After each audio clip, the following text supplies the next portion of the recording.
Good morning, everybody in the audience. This is a full crowd. I think this is the best and biggest meeting we've ever had, so they've never been this full. So I don't think we're going to get this done in an hour group, though, so it won't be a record. But I'd like to call the meeting to order. In attendance, we're all here with smiley faces today.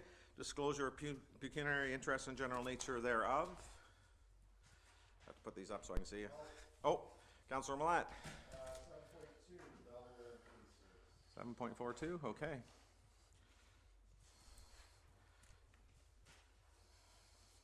Okay, I guess the following items will not be dealt with. I won't read them all out. Everybody can see them there. And we'll start with deputations. So first of all, we have Trevor Pross, CEO of the Belleville Public Library. He's up to make a presentation to council with respect to the 2023 Belleville Public Library budget. Refers to correspondence item 7.1 and operating issues D1. Trevor, you're up there. Thank you, sir. How are you doing?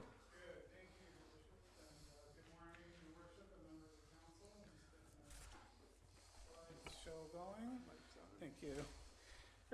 We pulled straws and you're first, so. I lucked out being first, I think, but I'll try and be a little bit quick since I know you have a lot of deputations. So I'm going to talk about some of our statistics for 2022. I'll go through the grant request, talk about some technology, and then the gallery. So we have a really kind of exciting milestone. We've got 412,000 checkouts in 2022.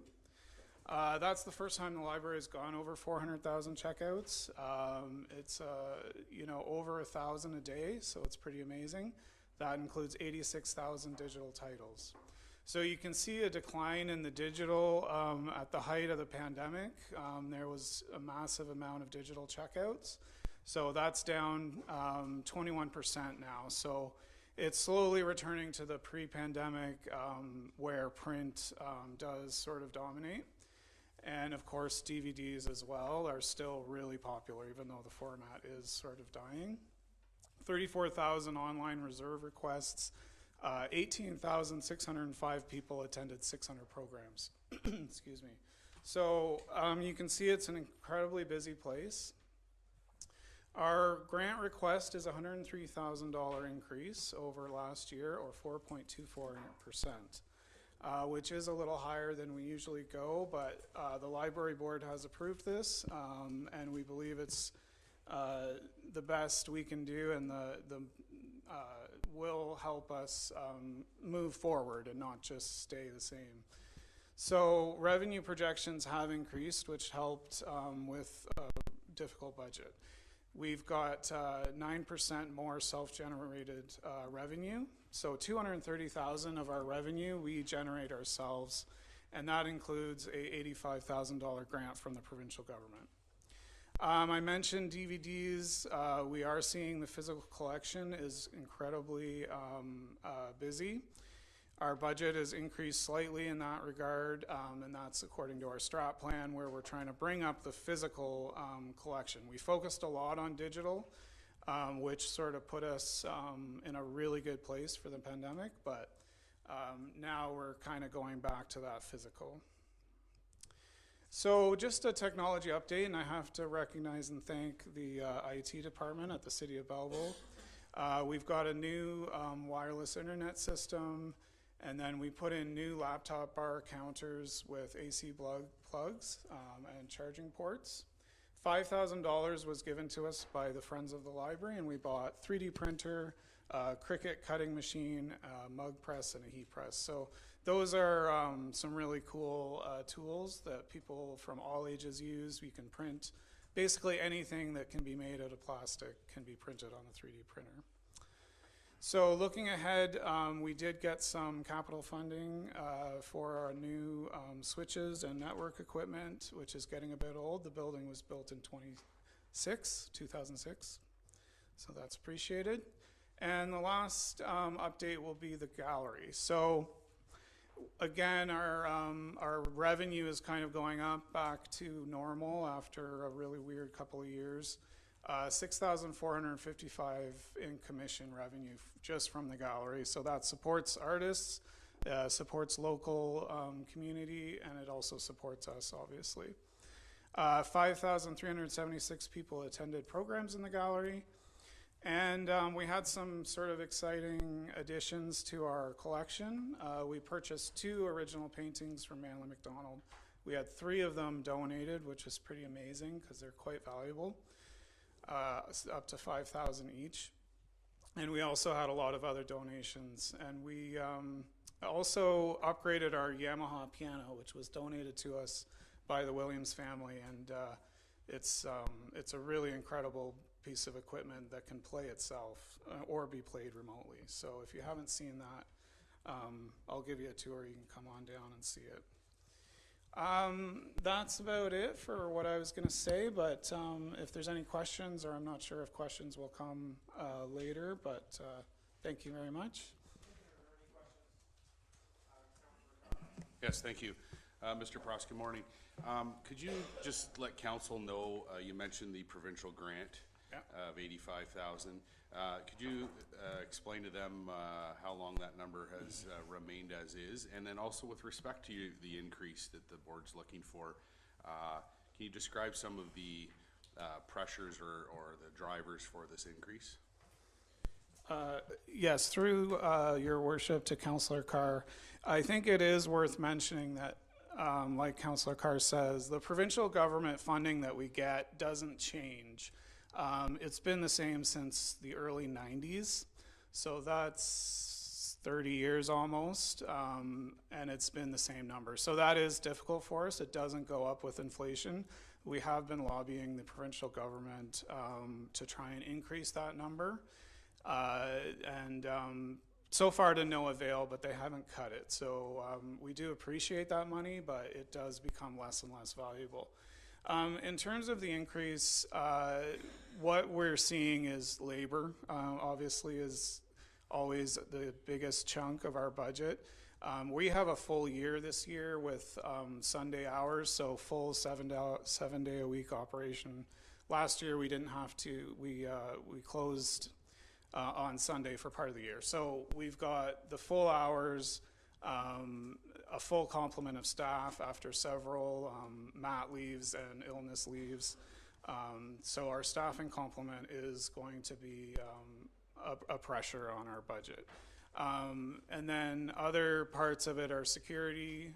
We do have a full-time security guard at all times now. And that's, a big chunk of our budget as well. And then in terms of some of the other increases, it's just kind of inflation and trying to match the actuals of 2022 as best we can. So I think those are the key drivers of that bit larger than usual increase, this increased request this year. Councillor Thompson? Yeah, thank you, Trevor, for coming. I miss being on the board, but one question. When I was on the board, I was quite adamant about the book section. Yeah. I see you're increasing at $4,000 for the books? Through the chair to Councillor Thompson, there's the physical print books has gone up by 5.36%. The overall physical collection is up 6%, and that's about $8,000.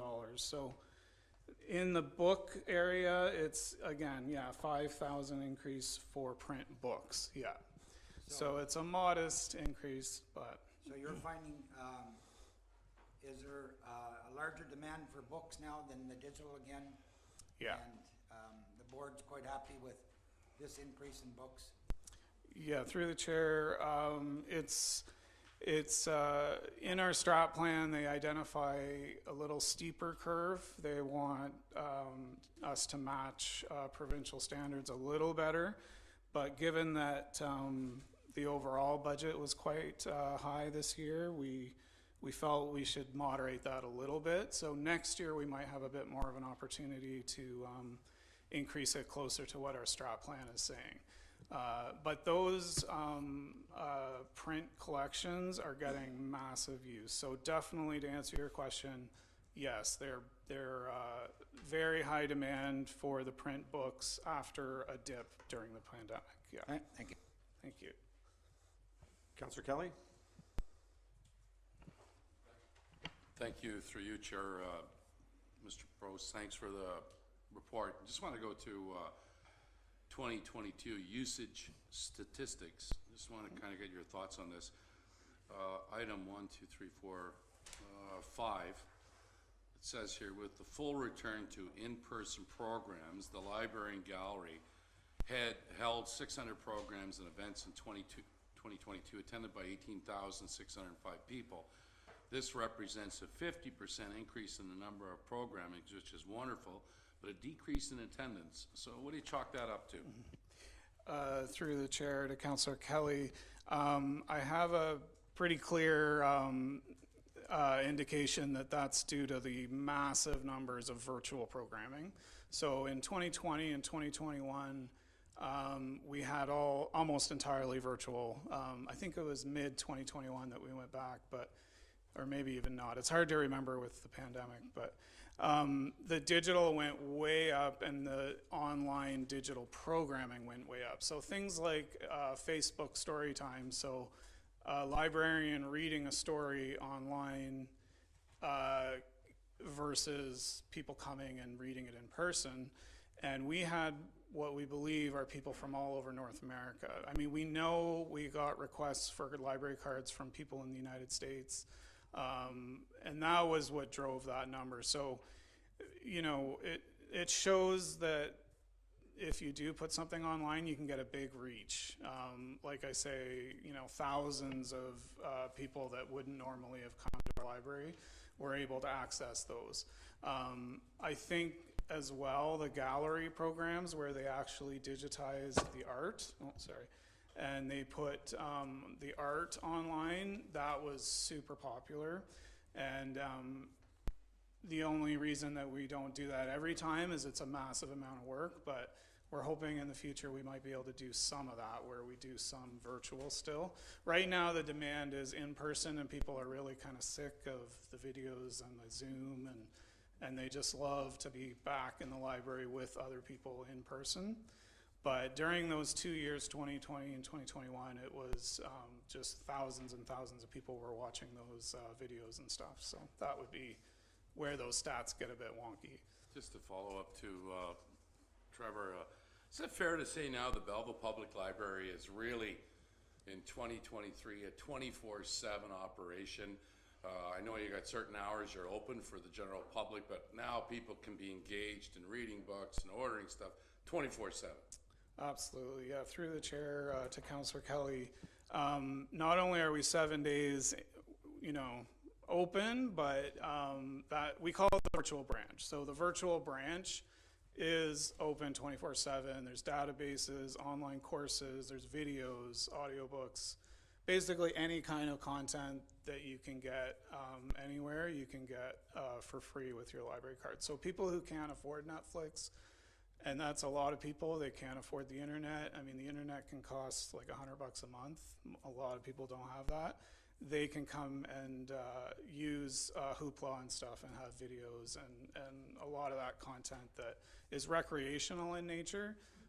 But, you know, the poverty and the digital divide makes it extremely popular for our community. So, yeah, thank you. Any other questions? Okay, thank you, Trevor. Thank you. I need that the presentation by Trevor Pross, CEO of Belleville Public Library regarding the 2023 budget be received and referred to correspondence item 7.1 and the operating issue number D11. Councillor Millett, Councillor Brown, any questions? All in favor? Carried. Next we have 6.2, Board Chair Councillor Tyler Alsop, on behalf of the Belleville Police Service Board, will make a presentation to Council with respect to the 2023 police budget, correspondent item 7.2, operating issue number D12.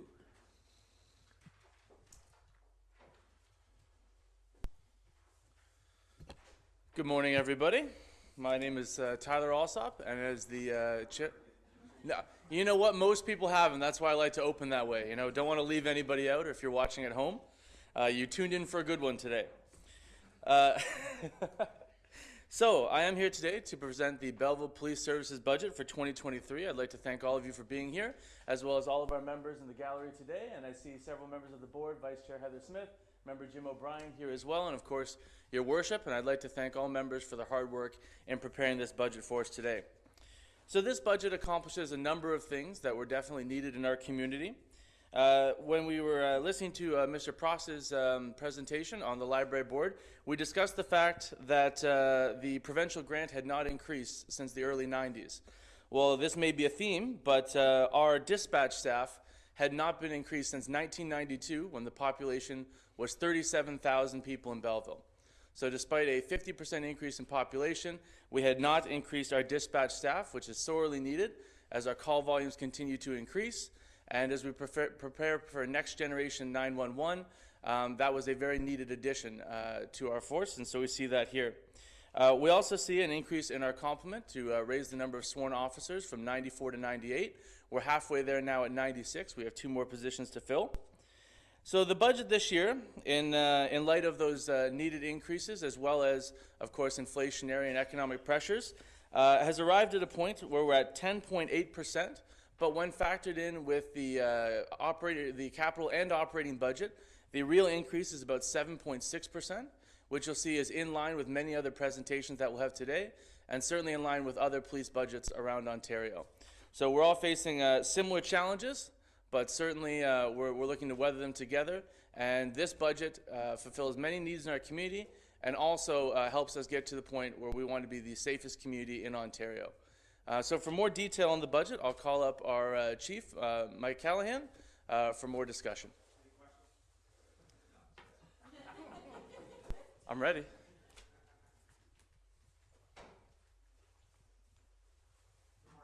Good morning, Mr. Mayor. Good morning, City Council members and esteemed colleagues. Thank you for the opportunity to speak with you this morning about the challenges of our budget.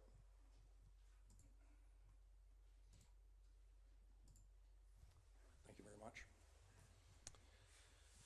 So as we go through the budget today, it represents about 6 months of work that we've been doing to ensure that we are very accountable to our taxpayers, and in the same token, providing a level of security that's going to be in a position to address those concerns and those emerging concerns that we have in our community, and we're all very cognizant of where those challenges lie.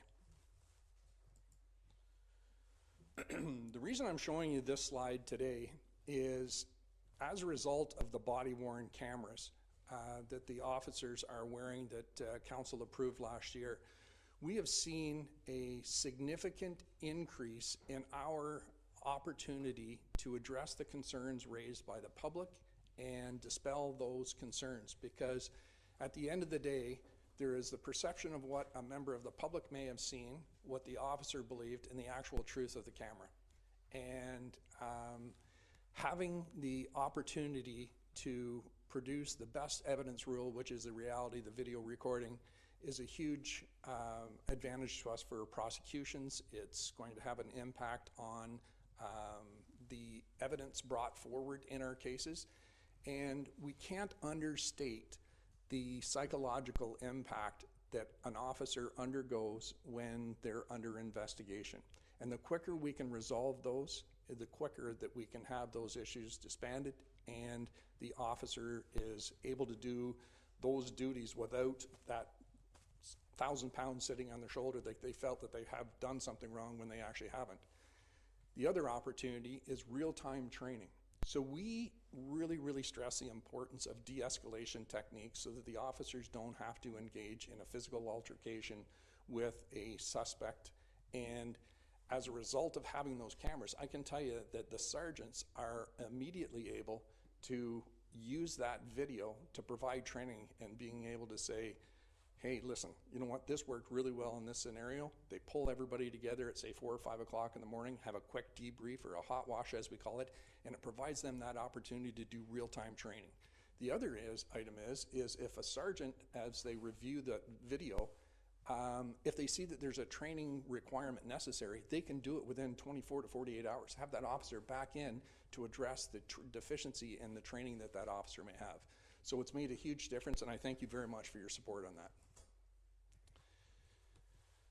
So as Chair Alsop had said, we are coming before City Council with a 10.8% increase in our operational budget, or 7.6% overall in both our operating and our capital budget. And when you look at the challenges of having a salary, or a operating budget that's 93.2% salary and benefits, there's not a lot of room left for the other competing demands that we have to deal with. And I can tell you, as a police service, when we look at our comparators, we are very, very frugal.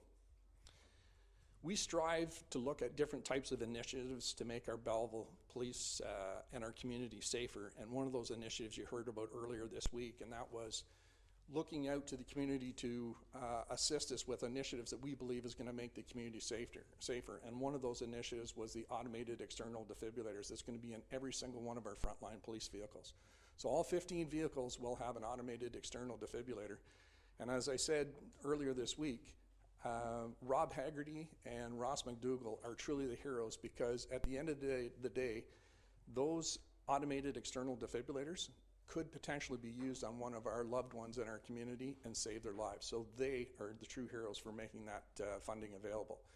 The other side of that coin is I received an email from Dr. Froats complimenting us on having them in the police vehicles and taking that extra step towards the community safety. So not only are we trying to look at the envision, and we talk about making Belleville the safest community in Ontario, not only are we looking at the criminal aspect, but we're also looking at the safety side of the community as well. And we know we have an aging population in our community. As Chair Alsop had indicated, we have not had an increase in our dispatch staffing since 1992. And when you look at the calls for service, and I just want to talk about that for a second. So again, this past year in 2022, we had 2,081 calls above what we had in 2021. And already in this year alone, in the first 3 months, we're 771 calls above where we were in 2022. So these calls are not stopping. The amount of work that we're putting out to our dispatchers and our frontline members and our investigators has a taxing impact on the entire organization. And this is a once in a generational growth, if you will. And when we see the growth of, I believe it was 8.7% within our community, our staffing has to correspond, because as we know that we have growth in the city, we're going to have those additional calls for service as well. When we look at the major case management support, this is something that we're legislated to do, and actually within the next, I believe, next 6 to 8 weeks, we're going to be in a situation where we're going to have the Ministry of the Solicitor General coming in to do an audit to ensure that we are compliant with our major case management. Major case management came forward as a result of the Green Ribbon Task Force, the Paul Bernardo investigation, and it has made a significant difference in our ability to share information with our Ontario colleagues. And that's vital for us, making sure that we're holding those who are accountable, or holding those responsible accountable for those horrific crimes that they're out there committing. One of the areas too is the special constables. So if I may, something that keeps me awake at night is the potential of somebody dying in our cells. And as a result of whether it be intoxication by alcohol or drugs, and we are mandated by the Police Services Act to ensure that we have supervision constantly of these individuals. And without that support of those special constables being there to monitor those individuals, the liability on us is significant. And we've seen what happened recently in British Columbia, where a sergeant and a constable were charged criminally as a result of someone dying in their cells. And you'll also see that we've looked at all kinds of different initiatives, but one of them is the detox center for the city of Belleville. And something that I did last year, and I'm very, very happy that I was accepted, is I had made an application to the Chamber of Commerce to become a board member. And I believe that we had a really strong support mechanism or relationship with our tri-emergency services. We had done all kinds of community outreach, our social service providers, but we really didn't have a strong connection with our business community. And that was one of the principal reasons why I wanted to get involved, is to understand those challenges.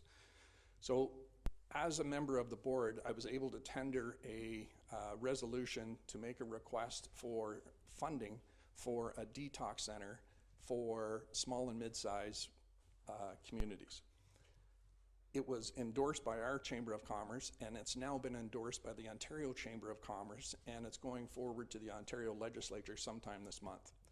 So we really strongly believe that everything that everybody is doing, we need to support our people, and one of those missing elements, and I can say after 37 years of policing, honestly folks, this is a missing element that we don't have, is the detox facilities in our community. And I really believe that we need to look at an Oklahoma model that is both a short-term and a long-term capacity, because we need to do something to break that cycle. Are we going to have the availability to make everything go away? No, we're not. But we need to take the first step in ensuring that we're providing that kind of service to support members of our community. So we've talked about the two special constables positions. We've talked about the dispatchers to augment NG 911 staffing requirements. We've talked about the addition of 4 police officers to increase our complement, and we still have 2 more to hire. And as Chair Alsop knows very well, we just had 5 recruits come back from the Ontario Police College, and I'm very, very proud to report that they absolutely excelled. And it's not uncommon for me to get a phone call from the director of the Ontario Police College, Paul Hebert, saying, I don't know what it is you're doing in Belleville to hire your recruits, but they always finish in the top. They are always the top students. So whatever you're doing, keep that standard, because it's working very, very well. Some of the financial challenges obviously is in the area of the LTD premiums. That was a negotiated benefit package. The investigative software licenses of $30,000. Increased building operating costs, $13,000 for building insurance. Now, we've also seen a decrease in our heating and our gas, which is a good sign. We had some challenges with some of the heating units and the cooling units that we've been working on. There's an increase to our fleet operating costs of $40,000. One of our challenges right now is we've had vehicles, so police package vehicles are very, very different than the vehicles that you would buy off the street. And much like the fire department vehicles, they're hard to get your hands on. We've had cars on order now for over 14 months. And we're being told that the cars that we ordered in 21 may be the first part of 24 before we actually get them. And everyone else is in the same boat. So we've had to increase our fleet operating costs because we know that retaining those vehicles, we're going to run into maintenance issues just as a result of the age of the vehicle. And the increase in the support, the psychological support of our members to support our members. When you look at what we're asking our members to do right now in attending calls, and I just want to give a very, very quick reference.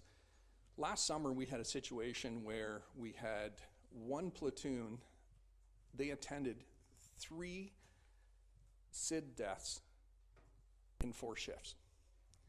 The impact on those members is unbelievable, and the psychological as well as the physiological impact. And when we have members that go under those kinds of challenges and duress, we need to make sure that we're supporting them, because if we break them, we need to fix them. And they would have to be a Marvel character to be in a position to go to a call like that and go to the next call where they're dealing with somebody that's maybe built a fence on someone else's property, and they're in a dispute, and they're thinking to themselves, you know what, I just came from a call where somebody just lost a kid and you're worried about where you're placing a fence. But they do an unbelievable job in repressing those feelings and making sure that they're very, very professional. And when you look at the number of complaints that we've had as well, it is very, very low when you look at the overall calls for service. So your police service is doing an unbelievable job, and we're incredibly proud of what they're doing. So when we, as Trevor had pointed out, when we look at some of our grant applications and some of the grants that are no longer available, we reach out and grab every single grant that is available and make sure that we apply for it. One is the Court Security Prisoner Transport Funding, is a grant of about $1.4 million. We apply for it every year. We're told to hold on to our hat because we may not see as much next year. The RIDE program grant, the strategy to protect children from sexual abuse, $12,000. Digital evidence management system subsidy, $26,000. The automated license plate recognition grant, so each patrol vehicle will now have a camera that does the automated license plate recognition out the front and a camera in the back to watch the person who is under arrest in the back of the vehicle. So added safety for the person under arrest and for the officer. And also the membership support grant. Now, when we look at the grants that are no longer available, which these ones actually mystify me, the province has pulled funding for internet child exploitation. It's been canceled for 2023.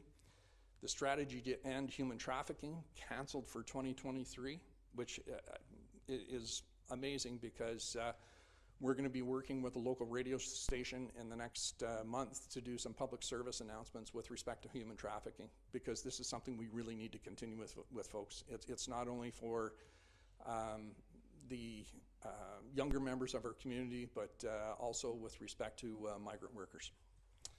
And we had been given a grant, applied for it and been given, but due to the staffing shortage, the victim liaison officer's position we're not able to fulfill. And we know that we have to have a minimum standard of numbers of officers on the front line, and we're trying to ensure that we have that. And with that, we talk about being victim-centered. You've heard me talk about this before, and we want to be victim-centered, but we're just having that challenge in hiring people.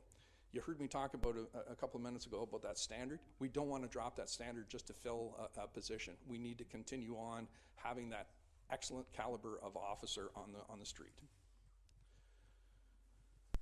So respectfully, as Chief of your Belleville Police Service, I'm respectfully requesting the Belleville City Council look at approving the 2023 Belleville Police Service operating budget. Thank you. Questions, Councillor Chatton? Thank you, and through you, Chair, to Chief Callahan, thank you so much for your presentation.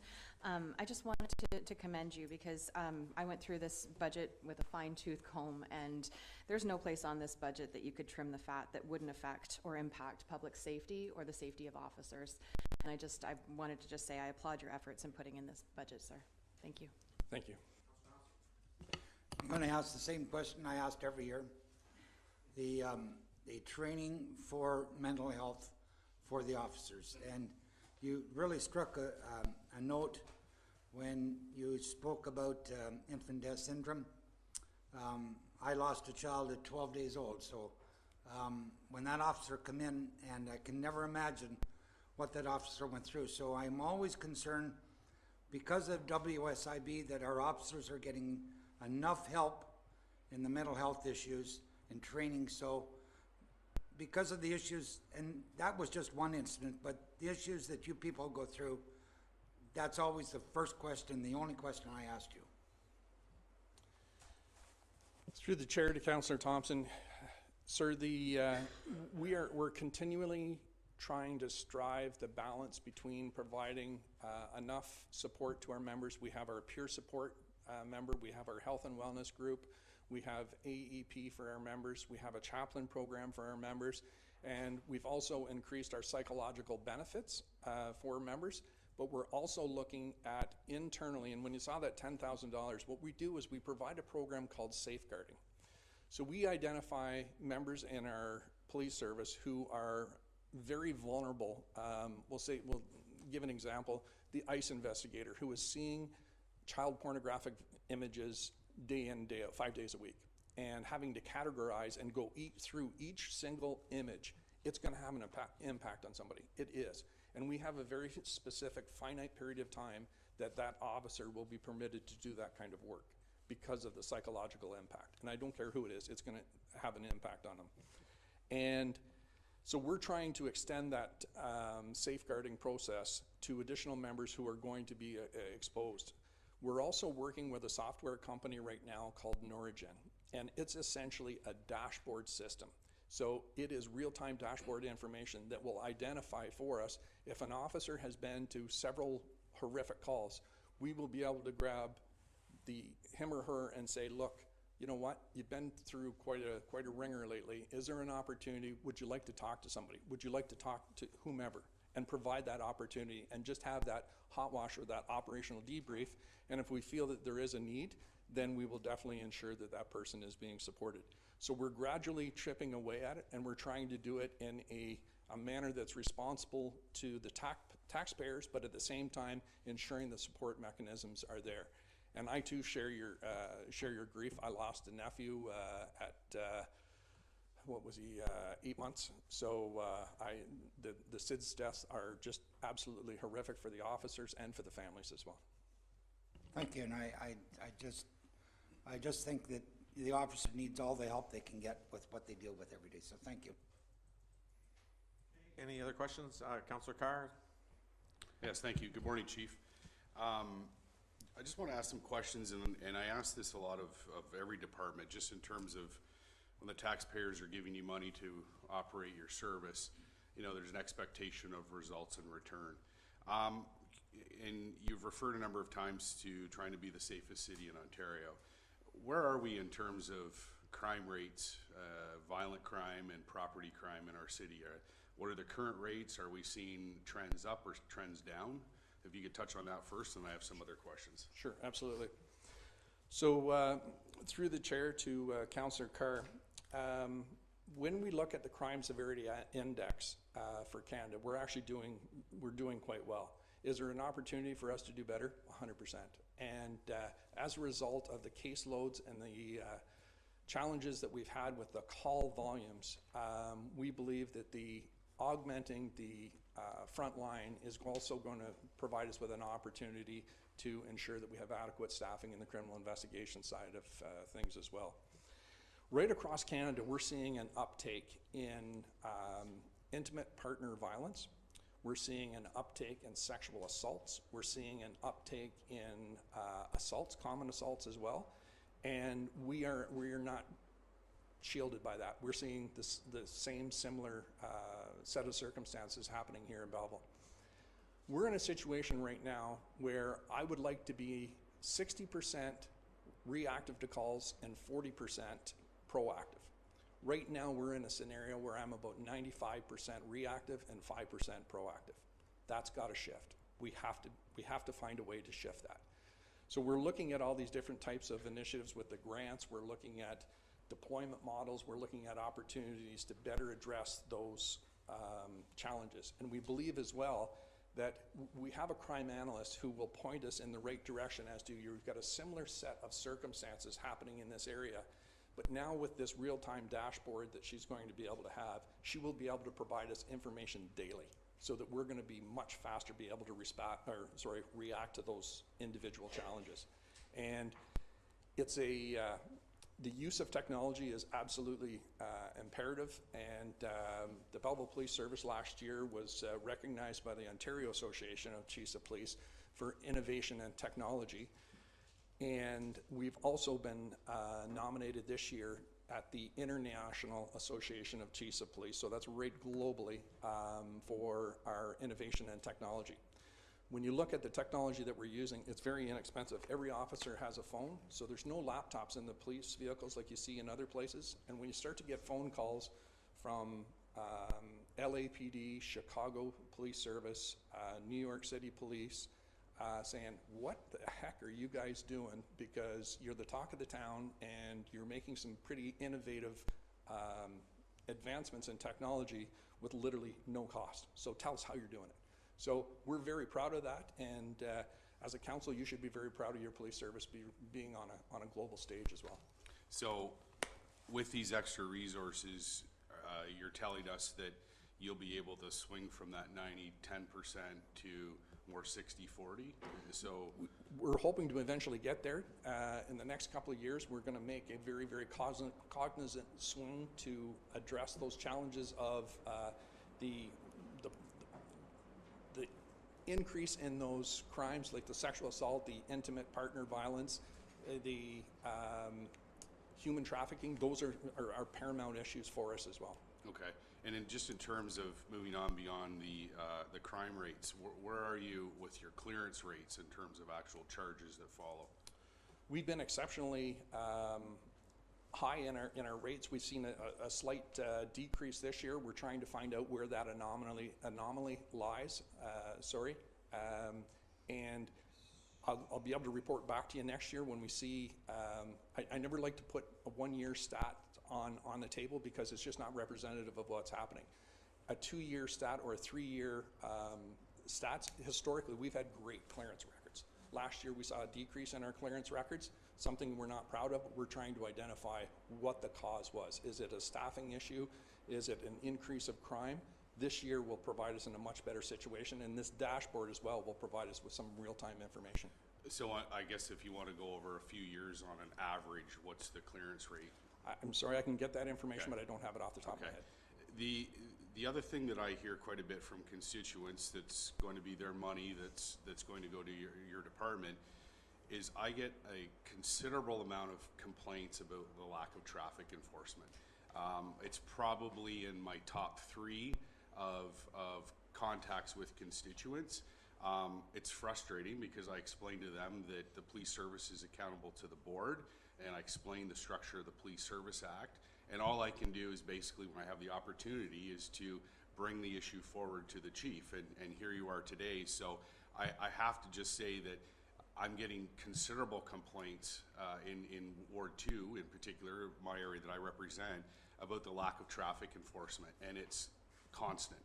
Now, the Transportation Committee, we're working through the process of automated speed cameras, which I think will augment your service tremendously, free up your police officers to go to other areas so we can have a better spread across our community.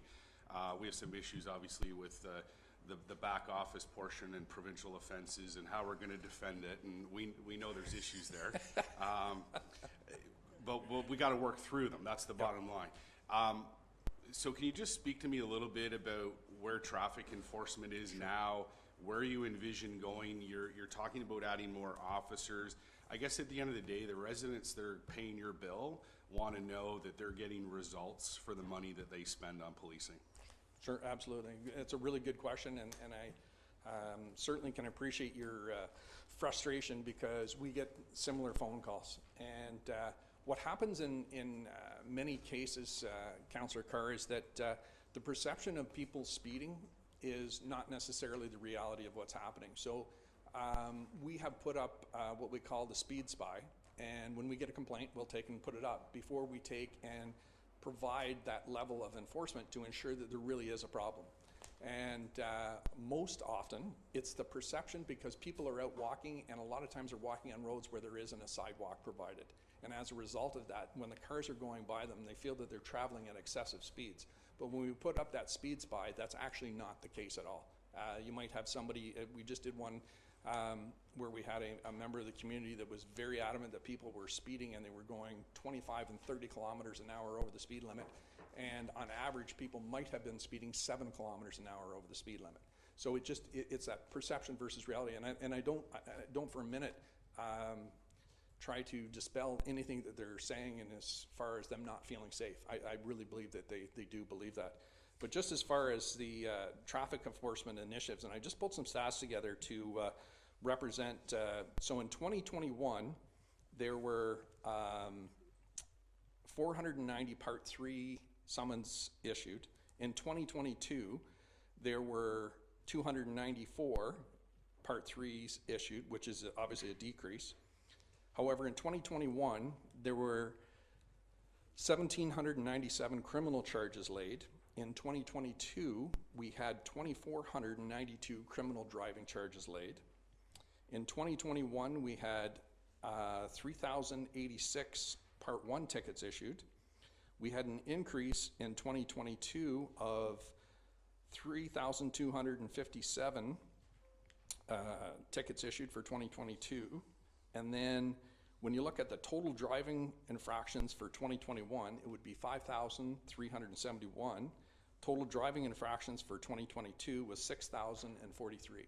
So we are increasing our enforcement, and truthfully, Councillor, I would love to be able to say I could put a group of 10 people out there, and the priority ones, priority 2, priority 3 calls are still the ones that we have to get to. It's paramount, and it's paramount that we have the resources to do it. We've been working with the hospital, we've been working with our service partners to try to reduce the timeframes that we're at hospitals with mental health patients. And as a result of the increase in mental health in our community, it's putting a huge tax on our officers, because someone who is having an acute mental episode, we can't just put one officer with them, as you well know. We've got to have 2 officers. So when we take that second officer off the road to be with that person at the hospital and wait until they've got medical attention, that's reducing our numbers and our availability of having officers. So we actually pull from traffic to augment to make sure that we have officers to respond to those calls. Okay, so just a couple things on that. I think the traffic statistics you have, and I know you report this to the board, but in essence, they get buried in the minutes of the board agendas on the website. And I think this is stuff that should be readily available on the police service website under your traffic, so that, you know, I as a counselor can point residents to say, look, these are some of the results that are occurring. Because again, it's the communication, it's the information. I don't know how much enforcement's being done unless I really go and dig, but having that available for individuals is important. The other thing I just thought of now is, and we'll be looking at it later with Hastings County and EMS, EMS has the same problems in terms of patient offload at the hospital. And they actually receive funding from the province to provide nurses to assist with the offloading so that the paramedics can get back out. And when that slows down, we have the trickle-down effect of paramedics being pulled from other areas. So you're experiencing the same thing. I don't know if you have, but it might be a good idea for the board to lobby the province to say, similar to EMS, we're walking in with what is essentially a health call, mental health, not really truly a police call if there's no imminent threat. Can there be funding allocated for the purpose of an offload nurse to therefore put your police officers back on the street to do where they're supposed to do? And I think that would be something that police services should be advocating for. If they do it for EMS because they're trying to free resources, why would we not try that with the police? So just something to think about. My last question, it's more of a large, broad question, is that as I look at our neighbors, and I look at Quinte West, for example, their police budget is around $10 million this year. I recognize the fact that our population is a little larger. We are more of the larger center in terms of services, so you're going to have a lot more people dump into Belleville, if you will, on a daily basis.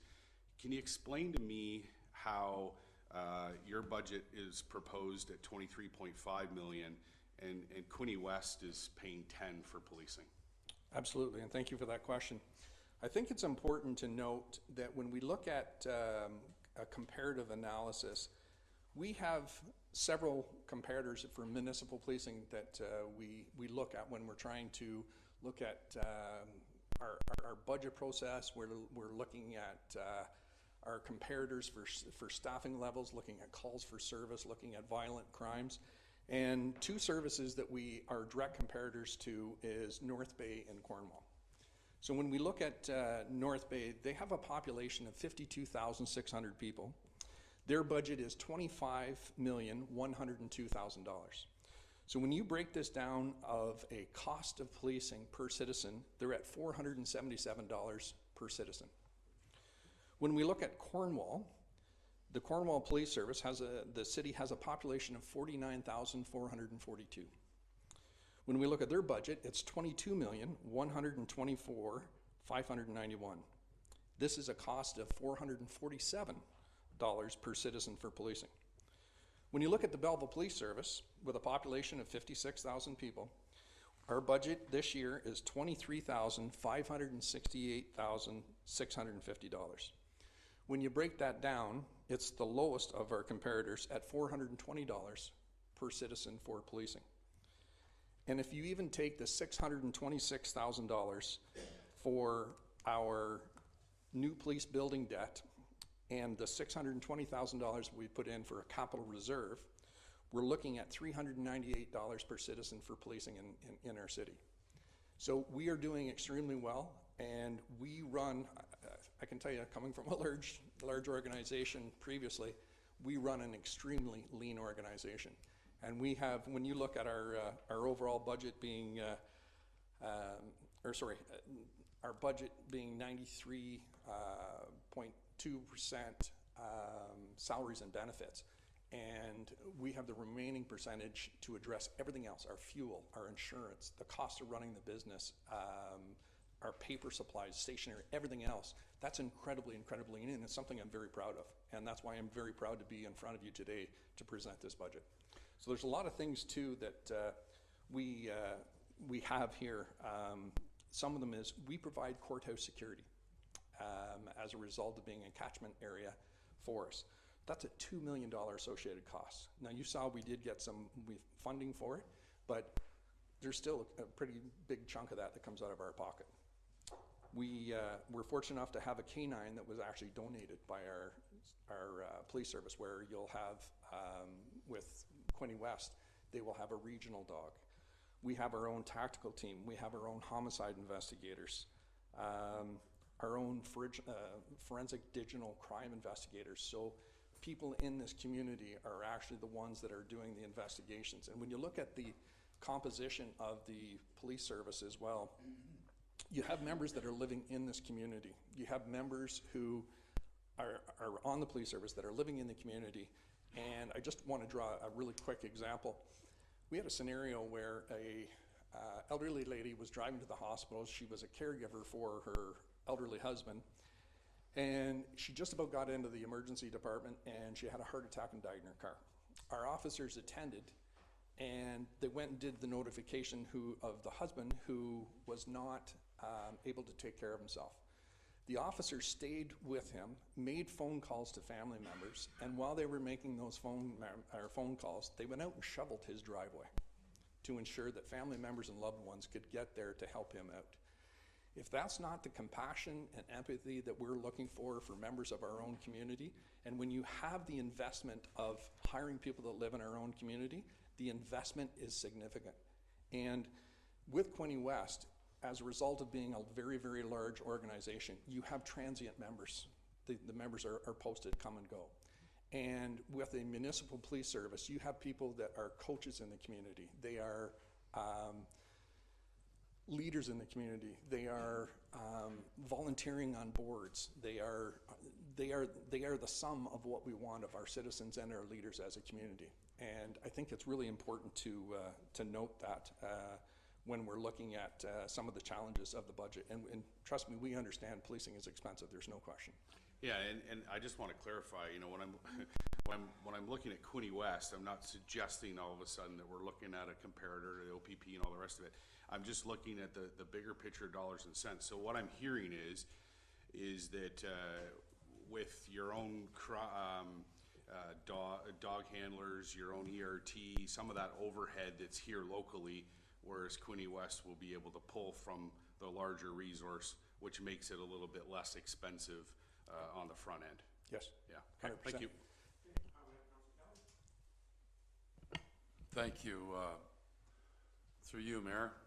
Good morning, Chief Callahan. Thanks for the presentation. It's always good to have a conversation with you in a public forum like this. First of all, I think of the Belleville Police Service when we hear news stories that break from other parts of the country. Recently, the 2 officers in Edmonton and the officer in Quebec.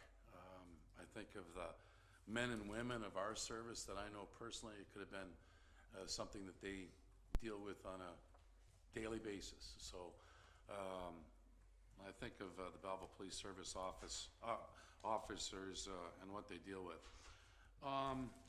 Couple of things. You mentioned that the numbers are up. 777 is the number you passed out from this year alone. 771, yes. 771.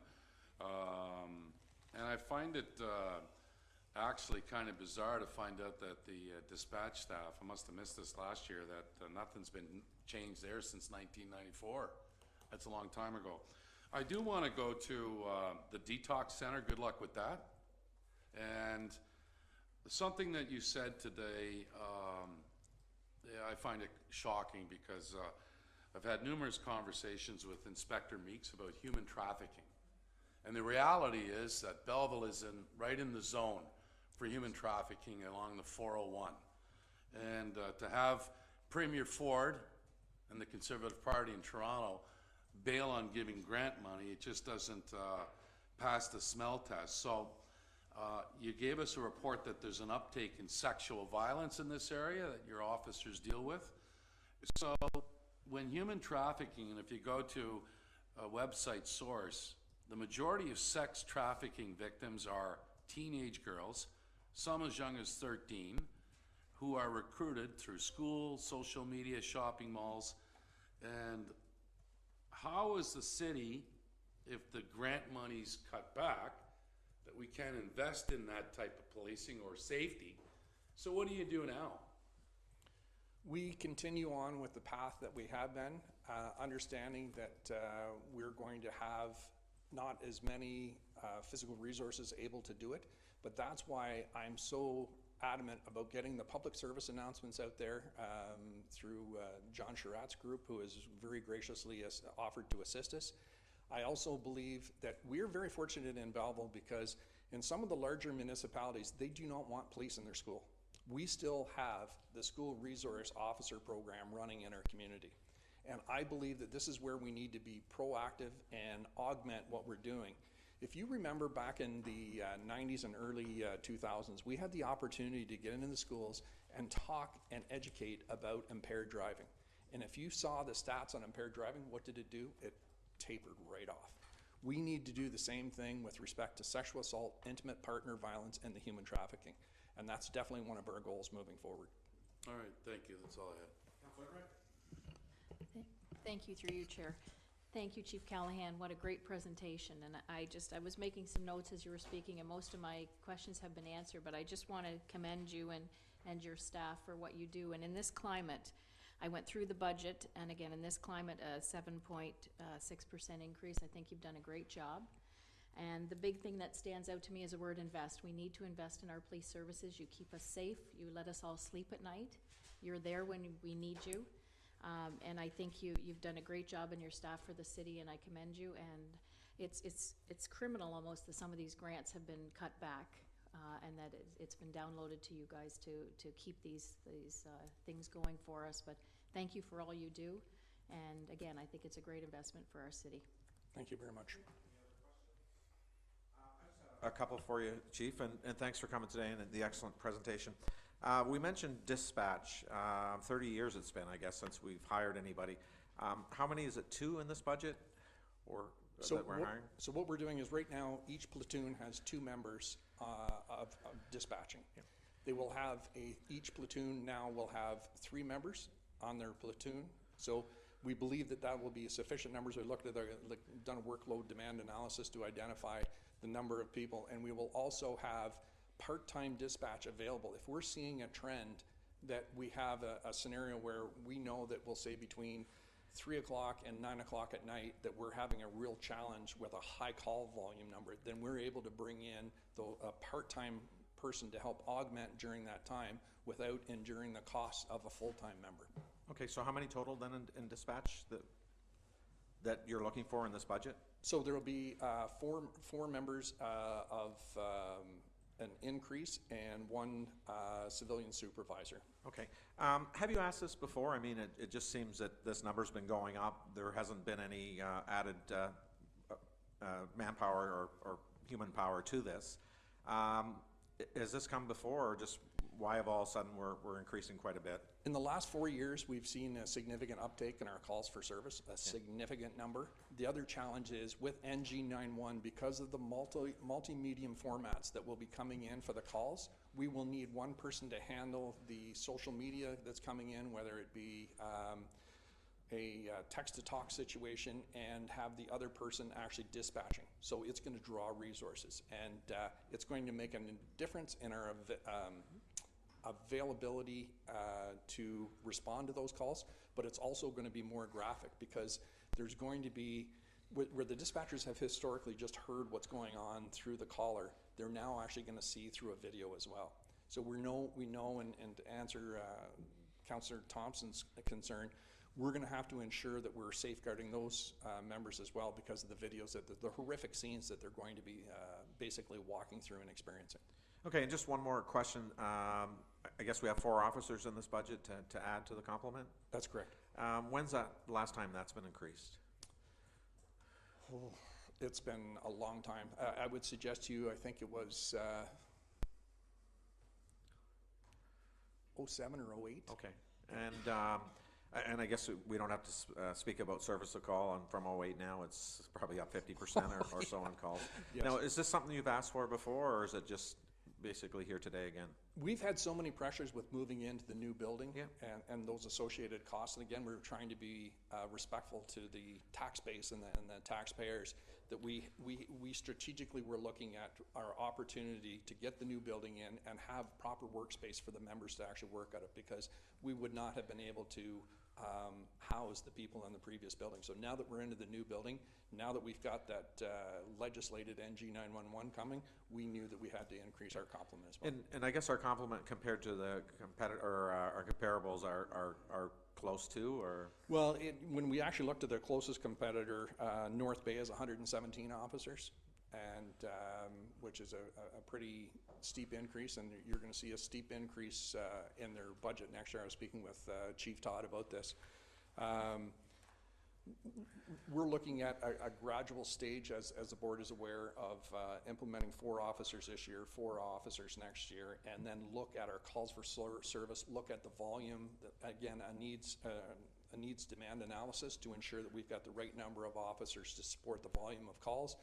And just to give a very quick example, and I was talking to a group last week about this. When I was on patrol, and respectfully, that was a long time ago, I was able to, just from a paperwork context, is I would be able to do 3 impaired drivers a night when I was working a ride program. Our officers now are able to do 1, and it's approximately 7 to 8 hours of paperwork that they have to endure. So the challenges of the paperwork, the challenges of, I'll give you an example, a common assault, and I hate to use the word common, but in the legal term, a level 1 assault. A lot of times now, because we live by our phones and everybody else lives by the phones, they have to do a production order for the content of that phone, of the suspect's phone. The amount of time that it takes to do a production order, and we have one of our staff sergeants from CID who just came out of CID, and he can attest to the fact the amount of time that it takes to put in a production order to get that information. It's astounding. The other thing is too, is by having our own digital forensic examiners, they break open those phones, and you're not waiting for a year to get the information and then lose it in court because the person has had unreasonable time delays. So it really makes a big difference. And when you talk to our Crown Attorney, Lee Burgess, he applauds our ability to get that information into them so that we can have a high, not only a high clearance rate, but a high success rate in our prosecutions as well. Okay, thank you. Is there any, Councillor Chapman? Thank you, through you, Chair. We talked a lot, or I've heard you talk a lot about calls for service, and I just wanted to highlight this one thing. I read your media releases pretty much every single day, so I know the answer to this, but over a 3-day period, like a weekend, your average, would it be unusual for you to receive over 200 calls for service? Absolutely not. And that's something that was really an anomaly that we saw maybe during the summer months. But we're seeing we used to be, even 2 years ago, we used to be in the 50, 60, maybe 70 calls for service range. Now we're 81 calls to 100 calls every day, and we're just going, okay, what is going on here? And I honestly believe, folks, that the biggest challenge that we have, whether it is children, young adults, is accountability. And we don't have that accountability that we used to have. And I think that is a societal challenge. You've seen in the last 7 months that we've lost 8 officers, and these officers have been ambushed.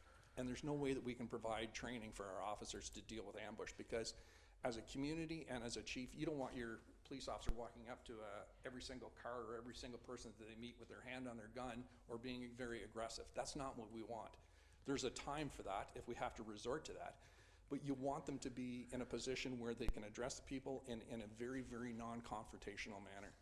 And those challenges and riding that very, very, very fine line is incredibly difficult. And those calls for service just keep increasing and increasing as our population increases as well. And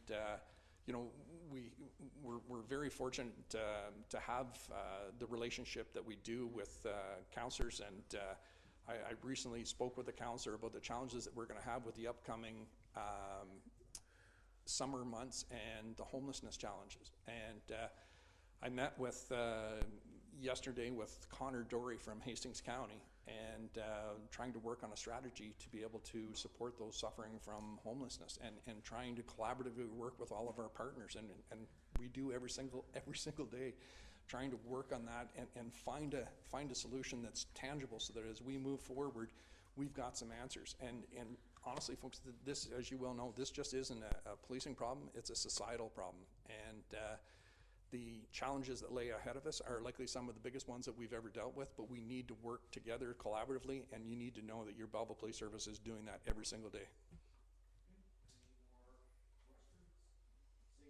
Thank you very much for your presentation, Chief. Thank you.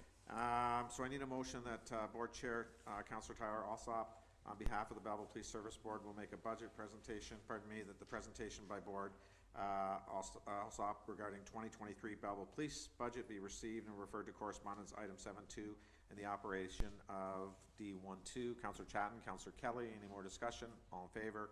Carried.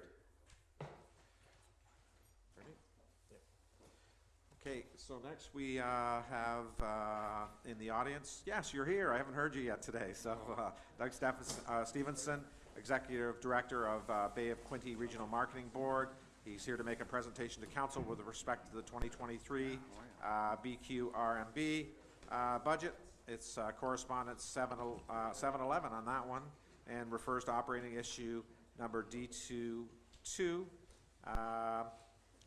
You're here, sir. Good to see you. You bet. Well, thank you, Mayor Ellis and council and staff. And just while Caleb loads up the slides, I just want to say thank you so much for giving me an opportunity to provide an update and be a part of the operations budget discussions on behalf of the Bay of Quinte Regional Marketing Board. I appreciate it. Our board appreciates it. And, you know, you invited me here in November to give some orientation. And I realize it hasn't been too long since that date. But, you know, working with your staff, tourism activity's grown actually in that short time again. So it's nice to be able to be here and give a fiscal April 22 to March 2023 update. Thank you, Caleb. Of course, you know the regional partnership. Let's hope that the thunder isn't looming on me here. Of course, you know the regional partnership, including all these communities across the region, and a public-private partnership, which also includes the Quinte Home Builders Association, who were an all too important part of building that living side of what we do. And our board of directors, guided and governed by individuals from each of these organizations, as well as some at-large. Your own Tyler Alsop voted in vice chair at a recent board meeting. Yeah, there you go. Yeah. And here's the team right here, and I've talked about this before. You know, I'm typically the guy at this podium, but without this team who are working hard on behalf of this regional partnership every day, I can't be here and speak to results. And, you know, I got my team up here, but I got to shout out your team too. And, you know, Heather, Alicia, Dean and his team. We got Mark Wilson in the gallery today, Mary Boyd, Jenna and the communications team, even Brandon and his team at finance that keep the cash flow regular, that enable us to do our work. We interact with a lot of your staff. And I really commend what council is doing to build out that staff complement, especially what you're doing with Heather's department in economic development, who would be the department who we work most closely with, and building out that staff. That's just going to enable us to do more together and for you to do more as a city. Our budget this past year, working with about $900,000, and you've heard me before speak that that's mostly a mix of this municipal accommodation tax and the per capita funding. So what do we do with that money? And what I like to show, and what we try to do with our business plan that the board approves, especially since we started receiving some of those municipal accommodation tax dollars, we're so fortunate to get those. We want to inject those back into the community. Because if more than just our organization, more than just your city staff or the chamber or the BIA, if we're all beating this Bay of Quinte drum, this Belleville drum, we're doing more together. So, you know, marketing and event funding to direct city initiatives, just above 70,000. A lot of small business supports, and I'll speak to our marketing grants, which you've heard me talk about before, over 75,000. Our BIA marketing grant program that I'll talk to in a future slide. So, you know, we took over 30% of what we expect to get in this fiscal year, and not all the funding's in just yet, and we injected it right back into Belleville and also to Belleville stakeholders. And as you know from recently approving our municipal accommodation tax agreement, we got to spend a certain amount of that money directly on Belleville. So our most recent financials as at January 31st, over 90% Belleville-specific MAT funding, so we're well on track with what we're meant to be putting toward that. And we continue with that spending. You know, hopefully some of you saw a piece that came out this weekend in the National Post and the Ottawa Citizen about why you got to come to Belleville and why you got to book now. Because believe it or not, rooms are already booking up, not just for the summer. You know, we were trying to put some folks into accommodations for an event in June, back in February, and they were having trouble finding rooms. So this place is becoming a hot commodity, and we want to keep it that way as we move forward. We also want to try and show return on investment, and I'll touch on this a couple of slides from now. Our marketing campaigns generating estimated spending in the millions, our overnight packages with respect to golf, which I'll speak to in a slide as well. So when we look at the growth and the ROI that we have and the growth on that ROI, we're in a great position. And estimated overnight spending, when we crunch the data and crunch the numbers, over $320 million bucks, and that continues to grow as well. It's good business. So when we look at CBRA national accommodations data, you know, an increase of 9% over 2021, and that's great coming out of COVID-19, but if you remember when I talked about this in November, we're also growing coming out or from pre-COVID. So when we look at 2019 numbers, we're up over 3%, which is really great news for what we're trying to do from a tourism perspective. So when we talk about marketing and management, again, using tools like that municipal accommodation tax, we try to be everywhere. If we look at our nearest competitors, even just in Kingston, their MAT's between 3 and 4 million bucks. They're getting another million plus from the city to do their destination marketing. So if we're cobbling from all of our partners and still just shy of $1 million, we got to hustle. And so we got to build out our marketing portfolio, which we really try to drive through these marketing campaigns. And so I mentioned, you know, how we can track return on investment. I've spoken about this before, previous council presentations. We're able, because of cell phones and the way most of the apps work on our phones, to enable geolocation. Whether you think you did it or not, you probably got it on. We can actually track individuals who click on or even just see our Bay of Quinte ads. And then we draw what's called a geofence around accommodations or other places of interest like the downtown. And we can actually physically see when an IP address checks out our marketing or clicks on our marketing and then enters those conversion zones. And when we apply a general formula to that, we estimate that spending's up over $3.4 million just from the marketing we're putting out there. And that's nice growth over last year when we were just over $2 million with respect to those figures. I want to touch on another campaign that we did. It's the third bullet down. We called it our Get Out of the House campaign. And it was an a tourism incentive marketing campaign. So we want to generate as much travel as we can. Funding into this community, driving ROI, and doing the job that we've been mandated to do. So just quickly, some next steps for the coming year. Of course, regional marketing that's going to drive economic activity. We're just about to launch a 3-day workshop with over 20 stakeholders that are developing experiential tourism pieces in 2023. Just going through a website redesign that we're bringing to fruition over the next month or so. Our business plan and budget was just approved by the board of directors, so we're going to start rolling that out. And also discussions related to short-term accommodation, municipal accommodation tax implementation. And Alicia Purchase and I were on a recent call with Airbnb just to talk about some logistics related to that. So that continues to move forward. And of course, returning to the dual marketing mandate for this city, not just that tourism piece that's supported by the municipal accommodation tax, but the resident attraction piece and specifically skilled workforce attraction supported by those per capita funds. So I'm here before you today, respectfully requesting $1.55 per capita using the 2021 census numbers. What I see is $85,360. And I've spoken to each of you individually about this. I'm also here and have been working with Heather to develop an MOU which sets out an agreement taking us 1 year into the new term of council. And, you know, our board has discussed and approved this approach.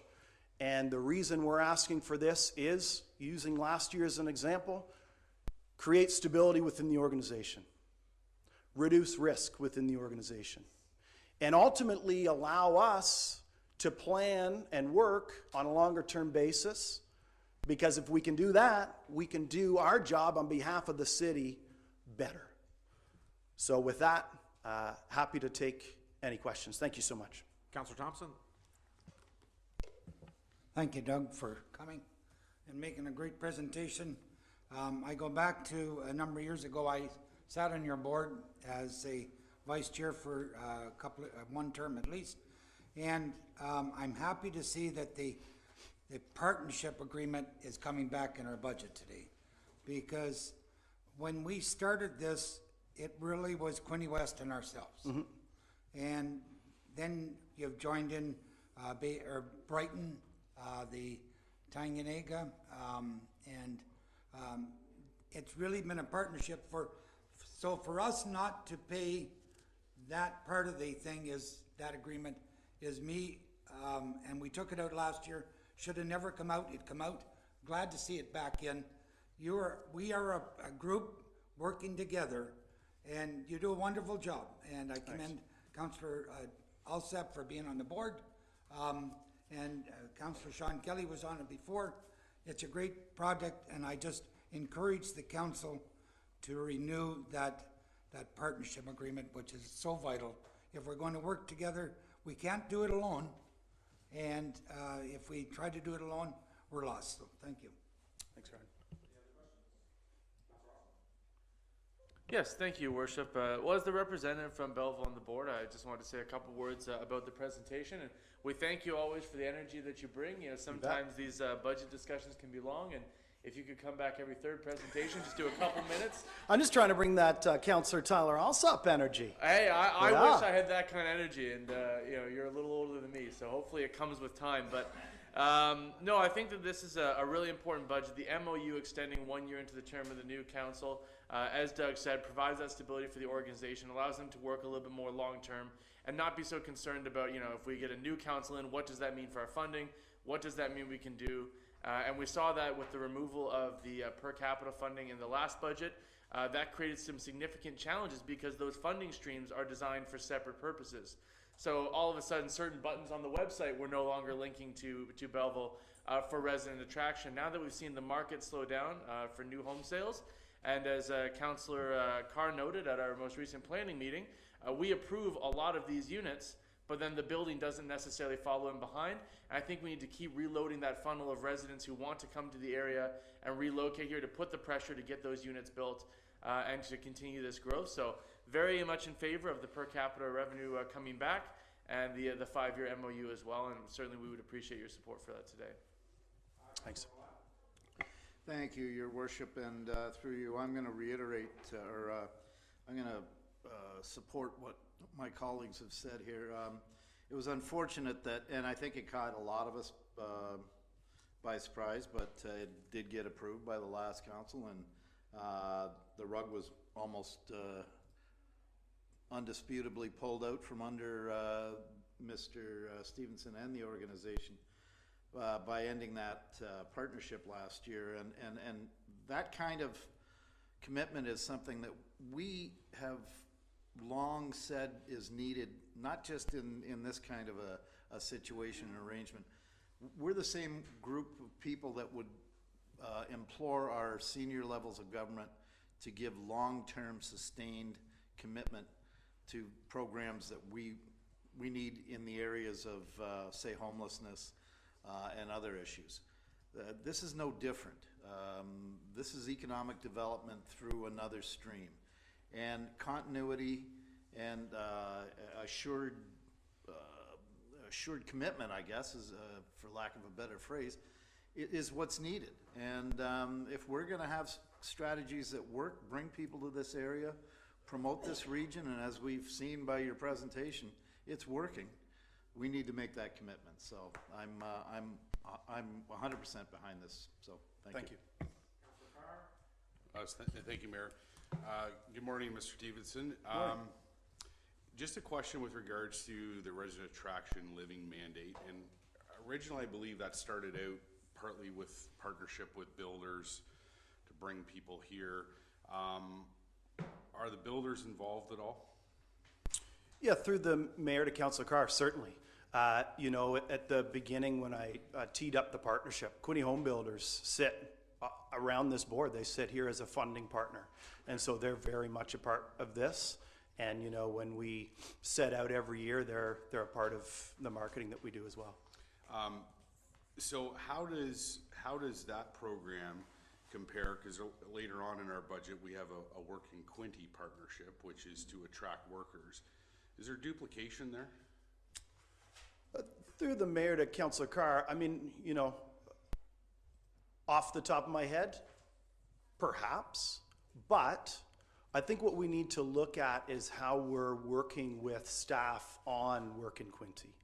And so, for example, we had a recent meeting with all the stakeholders who would be involved in a project like that to sit down. And one of the conversation points was, okay, who else is doing employment attraction and skilled workforce attraction? Because, you know, And I too would support this initiative and all that you're doing. And thank you for thinking out of the box. you bet. Getting us out there with all these different types of initiatives. Thank you. Councillor Brown. I'll get this sooner or later. Doug, thank you for coming in, You as bet. always. As Mr. Stevenson can attest, I'm a huge advocate when it comes to tourism. So my question goes back to the tourism portfolio as opposed to living.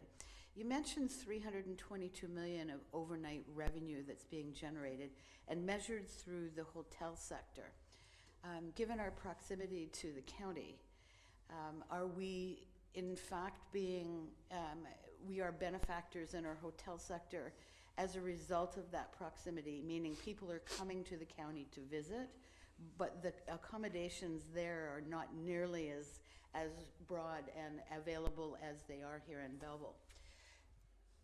So the first question is the county actually becoming the benefactor of this good work that we're doing on the Belleville side?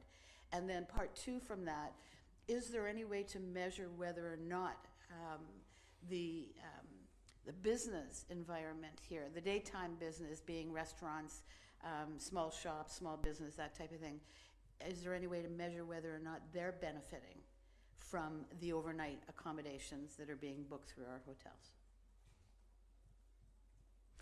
Through the mayor to Councillor Brown, excellent question. So I would say certainly we are and have been benefactors of Prince Edward County tourism. Some might remember that about 3 years ago, Prince Edward County, it could have been argued, was the #1 destination in Canada because of the media outlets that were reporting it as a place to visit.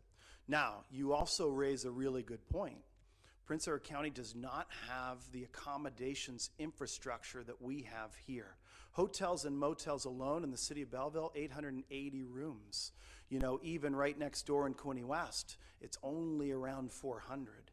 So it's very interesting, you know, we even get individuals who are trying to place groups, let's say for an event in Napanee, who are calling Trevor on my team to say, could you help me get into a Belleville hotel?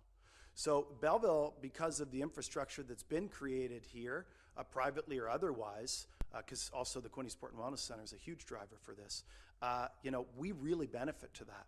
Now, what I would say, what we experience in our office is a difference in the core visitor who goes to PEC and who goes to Bay of Quinte. And the reason is all driven by price. If you pulled up the Airbnb site right now and tried to book a room in Prince Edward County, you would see prices that are on average much higher than what you would see if you tried to book either in this city or Quinte West, Napanee, or otherwise. So what we see is a different type of traveler who is interested and able to visit Prince Edward County on an overnight basis. But we also see many individuals who do stay here and then visit Prince Edward County or Kingston. In the tourism world, we call that the hub and spoke model. And we make every effort to take advantage of this. We have even partnered with a group of half a dozen wineries so that when Trevor goes to travel trade related industry shows, he can say, this is something you could do during your daytime, but stay here on the North Shore. So we're trying to drive more North Shore activity with respect to working, with Prince Edward County and with Kingston, especially through our partnerships with RTO9. Does that answer the first question? Okay. Now, with respect to the second question and daytime business benefits, it's data's so difficult, right? We're really fortunate to have this company CBRE collect overnight accommodations data. It's really hard to get it on a small business level. But luckily, we have organizations like the BIA who, when you were there, invested in those beacons, right? So you can count activity that might be happening, either foot traffic or otherwise. So we can sometimes take advantage of those sorts of things to see whether influxes happen. We can also work with Dean and his team to look at how traffic moves in and out of the Quinte Sport and Wellness Center. And we can go anecdotally, which we do throughout the course of the year, especially to that North Front Bell Boulevard intersection where so much overnight activity filters out to go to the restaurants or the Quinte Mall, and so we can see it. And so, yeah, we do see ebbs and flows, especially as the seasons ebb and flow, but it's really difficult to get it on a whole level. Does that make sense? Yeah. Councillor Chatton? Thank you, and through you, Your Worship. So two things I just wanted to just touch on. One was the addressing the duplication of workforce attraction. I think it's just interesting because I did notice on the slide there that in terms of skilled trade workers, you do have a chair of your organization that is also a member of Center for Workforce Development, which is a leader in workforce attraction and retention. So I'd like to point out that it really seems to me that it's more of a collaboration rather than a competition. Oh, yeah. And I love to see how the Bay of Quinte economic development is really, not attacking that, but trying to piece that together. The second thing that I wanted to just mention or touch on, I was not a fan when we had spoken about the 5-year MOU because of it taking it into the next potential term of council, which we had discussed at length. Yep. And I'm not a stranger personally of inheriting decisions from previous sitting members on councils and or memberships of boards. And so I was very, very hesitant about that 5-year model, and I had suggested to you that perhaps maybe looking at a 4-year model and creating a strategic plan around what to do when the next council takes their seat. However, having heard from some of my colleagues today, I can see the value in not having to output that level of energy in developing a strategy ahead of time. I think that it is actually incumbent on us to help you to stabilize that long-term funding support so that if you do need to pivot, that you'll have that full year to do so. So I just wanted to let you know you do have my support on the 5-year MOU. Thank you. Councillor Kelly? Thank you. Through you, Mayor. Thanks, Mr. Stevenson, for the presentation. You bet. I just want to kind of follow up too on Councillor Brown's comments. $322 million in overnight regional stay. That's a lot of money. Yeah. That's huge. More than I have. 888 rooms in Belleville, and we talked about the success, or you did, about the golf courses, festivals. I would also champion one of our city destinations, Quinte Sports and Wellness Center, with all the activities that happen throughout that facility throughout the course of the year with the American Hockey League too, Belleville Senators, that's a destination for many people. So recently at an EMS meeting, there's going to be some new paramedic service going into Prince Edward County starting July 1st. And at the meeting, they mentioned that there's 25,000 daily visitors to the county in the summer. So that tells us the traffic, the people moving in and out this area, staying in our hotels. As Blair Gamble mentioned at his hotel, I think it was 93 or 96% overnight accommodations there in the summertime. You're a guy that's been in this business for a while. I'm going to ask you a question instead of you always presenting to us. What could we do differently, or what do you see some of the challenges for Belleville going forward that we might be lacking right now that we could be looking at in the next 2, 3, 4 years? Is it more another facility? Is there something that you think, with all these numbers you have for us, people coming in and out this area, that we're lacking? Yeah, I mean, through Mayor Ellis to Councillor Kelly, great question. And we're touching on some of it already, right? Talking about supporting, private investment. If private investment didn't happen to build out all those hotels, then we're not having a lot of these conversations. I'm not able to show some of these metrics, right? But also, if the city's investment in infrastructure like Quinte Sport and Wellness Center, which to your point is a massive driver, not just for our local taxpayers, but also from a tourism perspective, that type of investment doesn't happen, we're not having these conversations either. So, from our perspective at the Regional Marketing Board, it is trying to, implore to our municipal and community partners to continue to consider investments. What's happening along Highway 37 with respect to, potential building that's going to bring in also corporate tourism. That's a huge deal. What's happening with private support, working collaboratively with a property like Black Bear Ridge and what they're trying to do to build out their tourism portfolio, that's a big deal. And I commend Heather because she's going to be undertaking and has started a strategic planning process. And I think we're going to see a lot of great dialogue come out of that. Because again, there are a lot of opportunities. I remember, a term or 2 terms ago, when there was a waterfront development plan that was being circulated. I mean, look at us. I'm always touting when we're out there. We got this 1,200 kilometers of waterfront, but we don't have as many assets to bring people down to that waterfront as maybe we might like, which is nobody's fault here, but it's just the way things played out, really, in Canadian history, not just in the city of Belleville, right? We've typically put industry along the waterfront.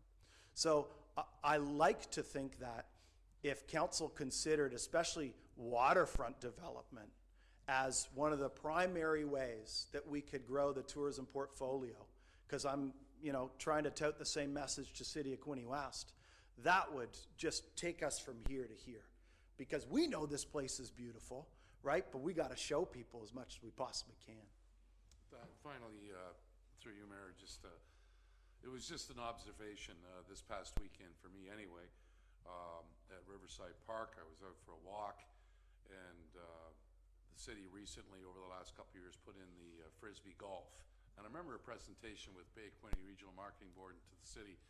There was a presentation made from Toronto, and I got to be honest, I was a little thinking this is a fad. 6 months later, it's, blah, blah, blah. But there it was on Sunday, where I was down at Riverside Park.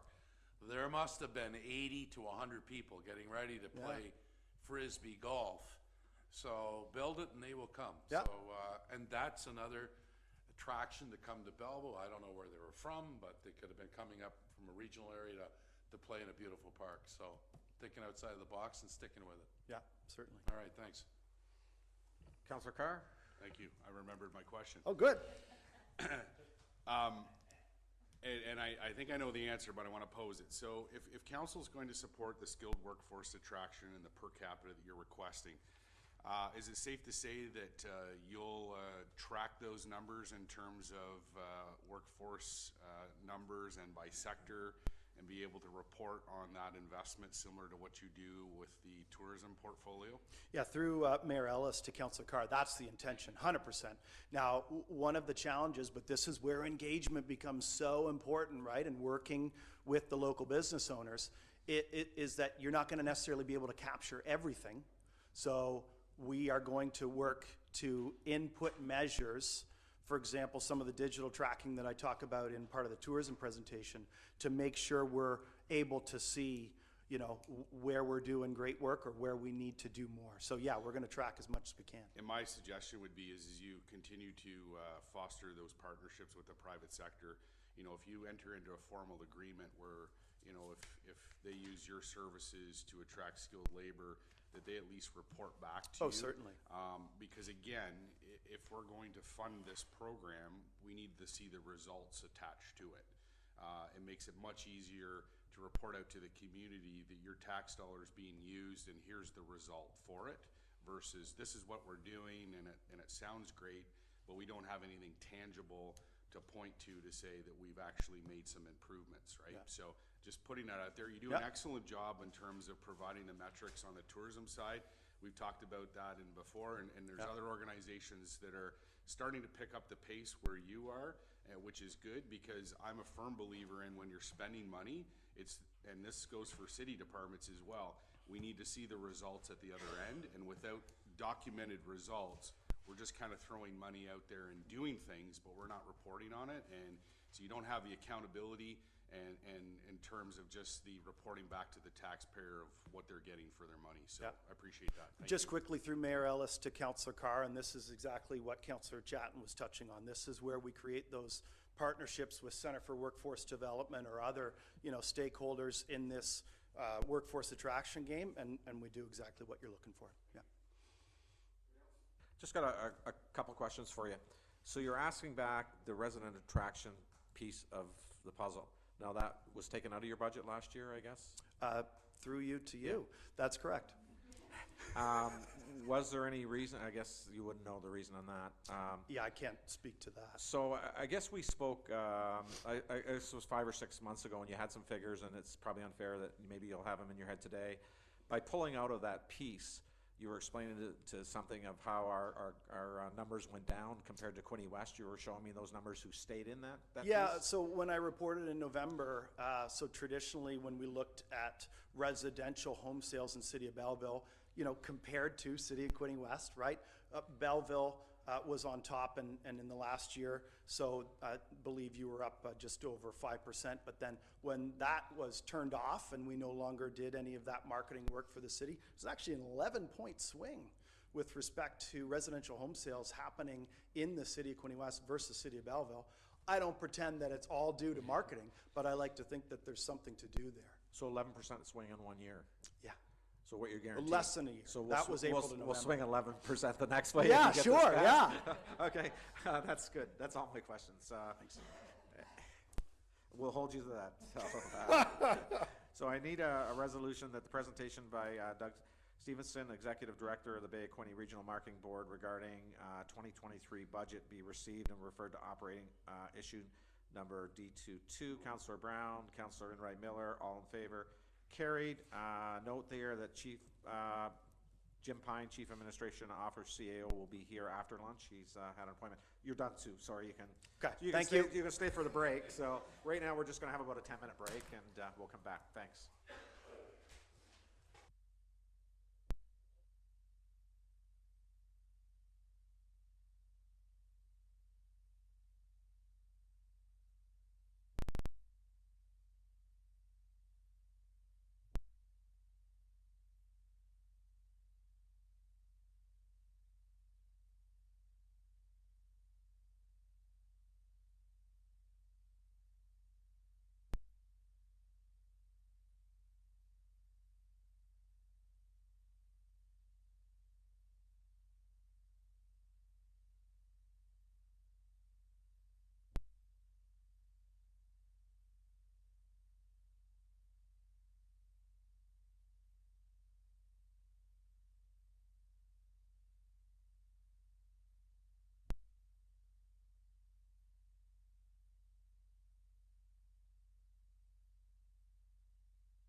Okay, call everybody back to order here.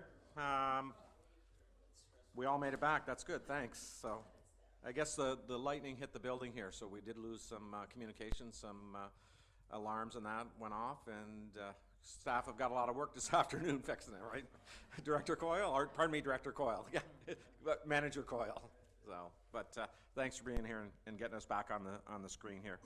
I need a resolution here to pass all the correspondence from 7-1 to 7-12. So Councillor Chatton, Councillor Enright Miller, any discussion on any of them? Discuss later. All in favor? Carried. So this brings us to the report we've been waiting for. 23 operating budget presentation, Director of Finance, Treasurer's presentation.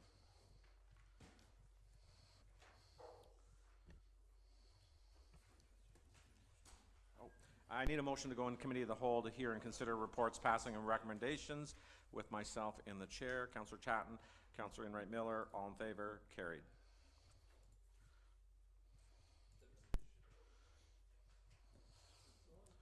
Did you guys see that hit through the window when it come down, the lightning? Yeah.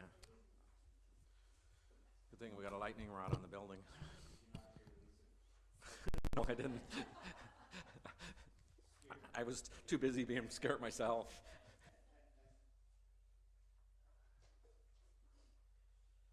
Okay, good morning, everyone. Very excited to be here today to present the 2023 proposed operating budget. Take a quick second just to thank everybody, all the managers and directors involved to get this budget in front of you today. A special thanks as well to finance staff and in particular Carl Bertrand. They got the packages in front of you today to be able to get through this. If there's any questions throughout, please don't hesitate to ask. With that, we'll jump into it. So we started this process fairly early in December. We start working through the operating budget. A detailed review by executive management and directors, a number of meetings takes place to develop the most practical budget that we can put together and is put in front of you today. Per the terms and reference of the Finance Committee, we also have a Finance Committee review session where there's an opportunity to comment and review before the budget comes in front of you today. So just a bit of an overview of what you have in your package. The operating budget's separated into two sections. We have the tax-supported section in Section A, and Section B is your user rate funded activities, water, wastewater, and parking. It's separated into three different documents. The base budget adjustments, basically a status quo adjustments for the year, contractual items and changes that need to be made to the budget to get us at the same service level as the prior year. Operating issues, these represent things like staff changes, service level, policy changes, or one-time projects. We also include in the operating issues the external agency impacts, and you'll see throughout your package. And then an operating budget detail. This is the complete line-by-line revenue and expenditures of all city, for all city expenditures and revenues. And an extra bonus is the tax supported. There's a budget impact schedule that identifies the tax impact for each property class across the city.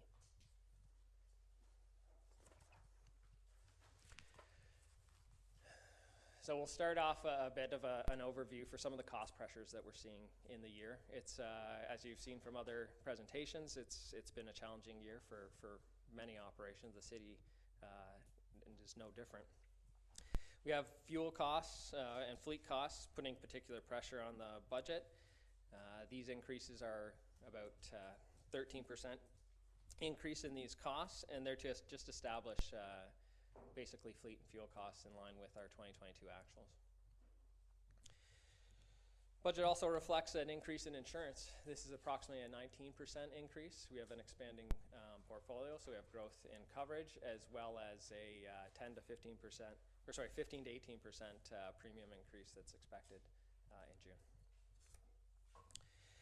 Adjustments to compensation, contractual agreements, as well as increased benefit costs are also affecting the budget, as well as some protective service costs, as you saw from the police presentation. They're putting some pressure on the budget as well.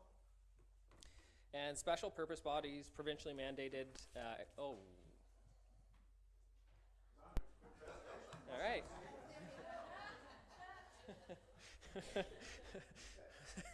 Apologies.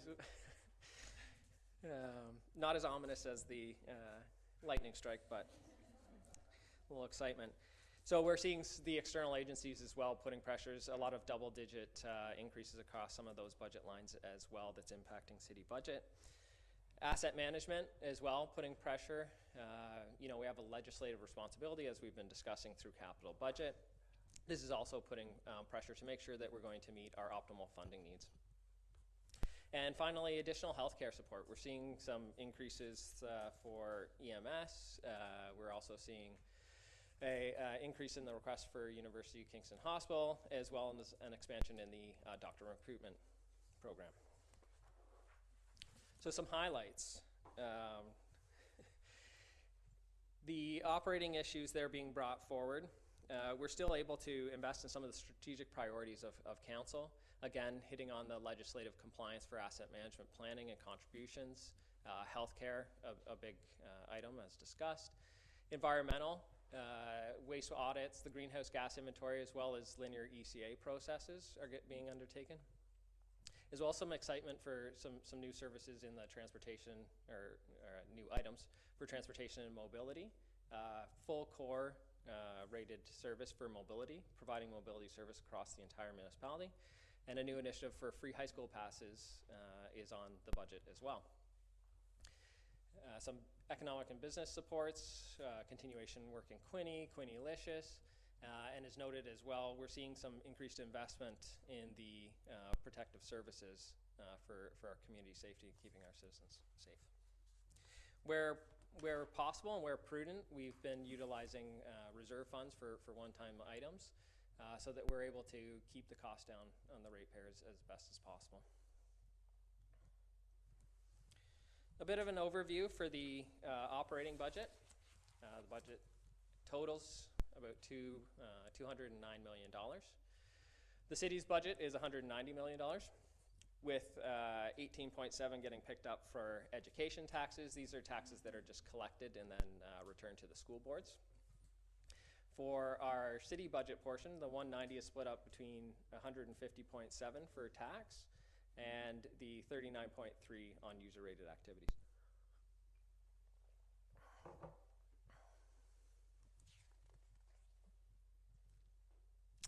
This will bring us into the tax-supported section, Section A. Of the $150.7 million, there's a number of other revenue sources that offset this budget to get us to the $122.1 million that's raised from property taxes. These include other taxation items, which are education taxes that are maintained, supplemental taxes, as well as write-offs. Departmental revenues include user fees and charges. These are things like planning fees, recreational facility charges, transit passes, fares, and others.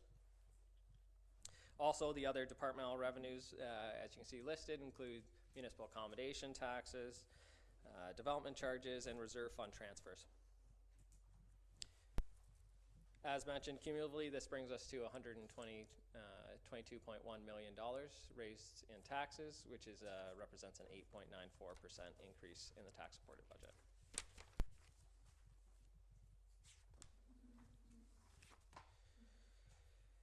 So this is a breakdown of the net property tax budget. If we look at the budgets for each section, you can see that the city departments has an increase of 9.57% at $74.5 million. Excuse me. City boards is at 7.33%, and the external agencies 8.74%. As previously mentioned, the city has approximately 60% of the control of its budget, with the rest to external agencies. More specifically this year, it's at 61.07%. The city boards consumes 21.39%, and external agencies at 17.54% this year. So a breakdown of the tax-supported budget by department is provided in this chart. As you can see, the three most significant tax-supported costs for the city is protective services. This is police, fire, building services, 911, and Quinte Conservation. They make up about, They make up about 31.64%. In second place, transportation and operational services is about 15.3% of the budget. And third place, recreation and culture, 14.39%. Just to speak to some of the increases seen across each department, general government, there's a large reduction in revenues that's COVID related, as well as pre-approved information technology increases in the year. The increase in contribution to asset management, again, this is reflecting the meeting our funding requirements for asset management to reach optimal funding levels. Environmental services has seen a rather large increase. However, it's not quantitatively quite high, and it's reflective of the Quinte Waste Services increase of 30%. Health services increase, again, as mentioned, EMS, University of Kingston Hospital, and doctor recruitment is pushing these costs higher at 15.6% higher. And then while not the highest, again, the police service, the protective service area, that line is not the largest percentage increase, but it represents about a $2.4 million increase and is made up mostly between the police service and well as fire services.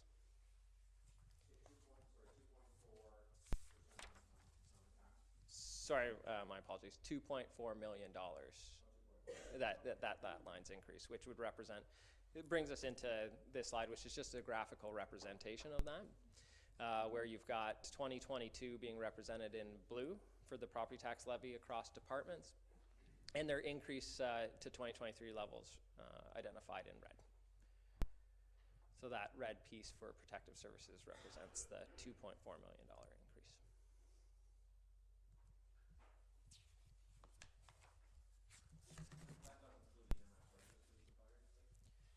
Police, fire, 911, Quinte Conservation, and bylaw is in protective services. EMS would be in the health service line.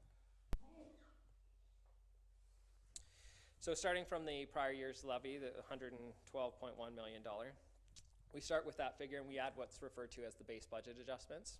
Again, these are the items that bring us to a status quo and keep the same level of service that we would be providing previously.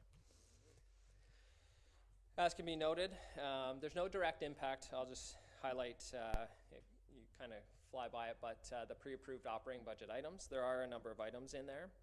However, there's a 0% increase as reserve funding's been utilized to fund these items. This graph provides some of the pressures as discussed that we're seeing in the base budget items, and there's some more detailed breakdowns and descriptions within the budget package for each item.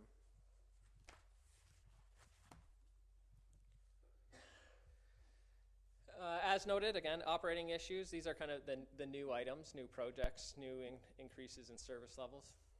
I'll point out for the city boards, that's including both police and library. Of that 1.59 budget impact, 0.09% would be reflective of the library, and 1.5% is reflective of the tax increase for police. All combined, you can see a number of pressures through each of these categories, and it totals to a 5.41% budget impact, which is representative of just over $6 million increase to the property tax budget.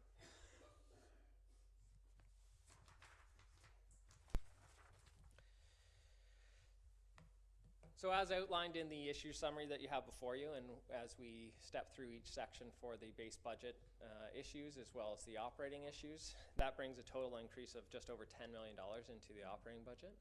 This is an 8.94% increase, as mentioned. 5.81% is representative of the departmental budget. 1.59% is an increase from city boards, and external agent budgets adding 1.54%. As outlined in the assessment report that you'll be seeing shortly, it's in front of you, we saw assessment growth of 1.29% in the city this year. This is down from last year where it was about 1.94%.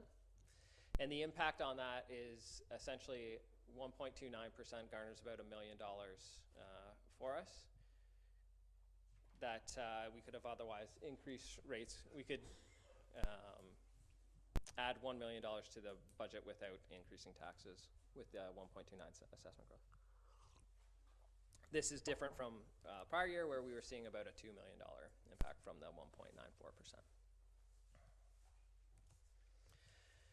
As can be noted in the property tax changes, all this results in a number of tax changes across the four tax tables that we have, from 7.02% from a total tax increase for Belleville Urban to 8.02% in the rural area. So just to hit on the assessment a little bit more, and it is covered in more detail in the report, but it is a very important factor within the 2023 operating budget. We're actually seeing 2.1% residential growth. However, some of the items that stick out here is a reduction in multi-residential. So we're seeing an exit as multi-residential units move to condo conversions. That moves the tax class into residential. However, it should be noted that the multi-residential tax ratio, or the rate that they pay, is 2 times as much as the residential rate. So you see a shift in tax burden. There's also some contraction in the commercial assessment. This is resultant of appeals. But again, it's about a 2 times ratio for rate, which has the effect of the residential properties assuming more of the tax burden in the year. Also of a note is the farm assessment is also being reduced. However, this is, they're at a quarter of the tax rate. So this is a bit more positive as those convert into residential units for subdivision areas.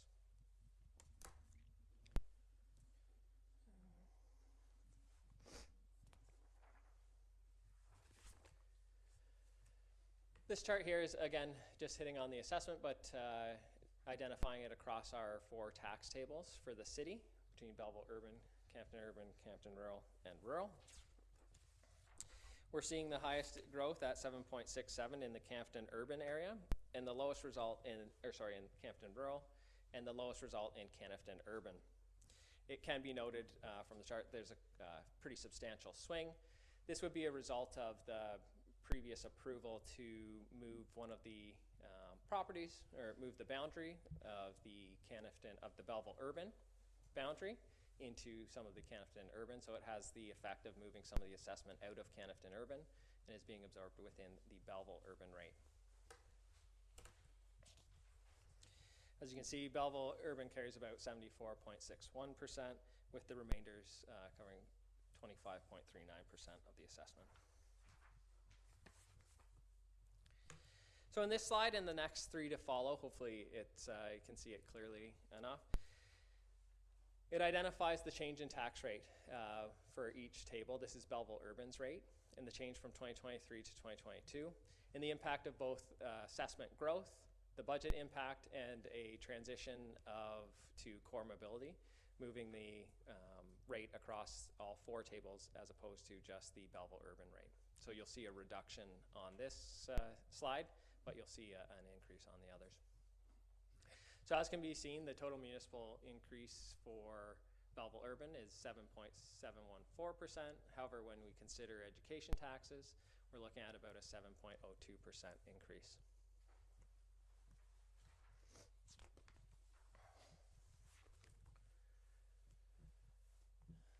For Canifton Urban taxes, the transition in the rate is municipal rate is 8.21%.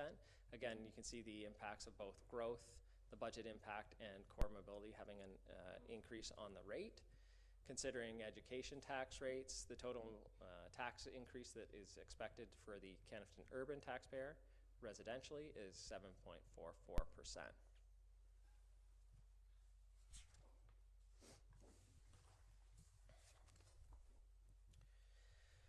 For Canifton Rural, we're seeing a larger impact for assessment growth for the reduction, but we're also seeing a larger increase for budgetary impacts. This gives us an 8.65% municipal rate increase. However, when considering the education rate, the total tax increase for the Campton Rural resident is 7.76%.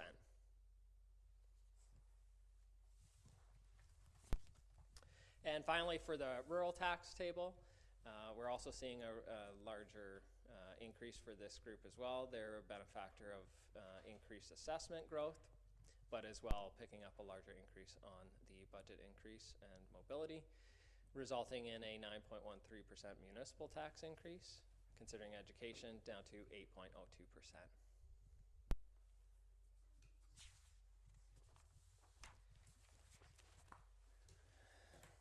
So with that, that covers the taxation section of the budget, and moving into the user-rated section, so water, wastewater, and parking.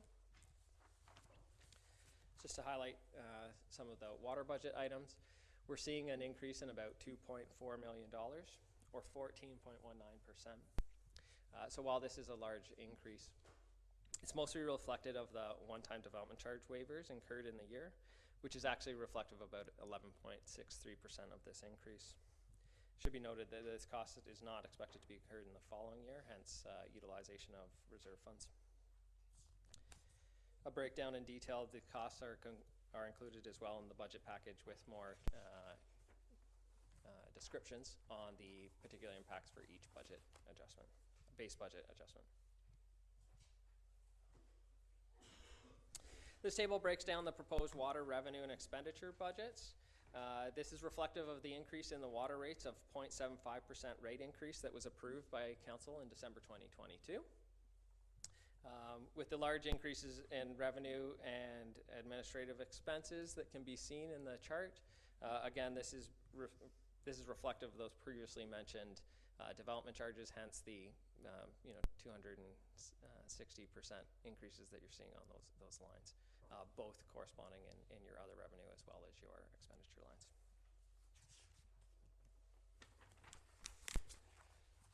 For covering some of the wastewater budget summary for the base budget adjustments, again, a bit of a broken record. The base budget adjustments are reflective, again, of a one-time development charge fee waivers. That's representing approximately 46% in this case.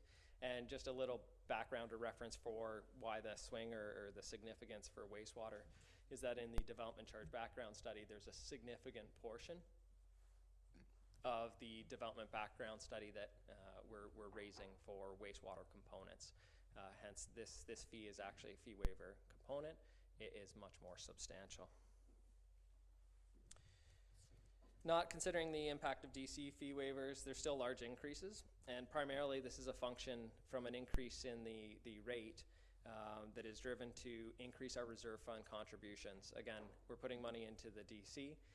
We're also increasing our asset management contributions to make sure that when we need money for wastewater, which will be soon, that we're going to be able to afford those costs.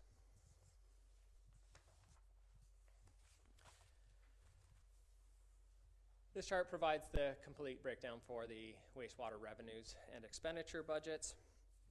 As mentioned, this increase for revenues beyond the transfer from reserve for development charges is still a substantial increase, and it's reflective of about a 5.8% increase from 81.8 to 87.6% for the wastewater surcharge that was approved by Council through the rates in December 2022.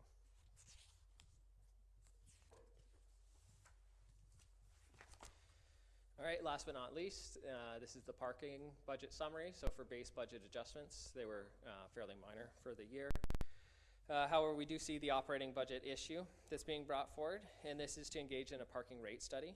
This is to ensure both competitive rates and ensure the viability of the operation, as well as that there's funding for infrastructure over the long term.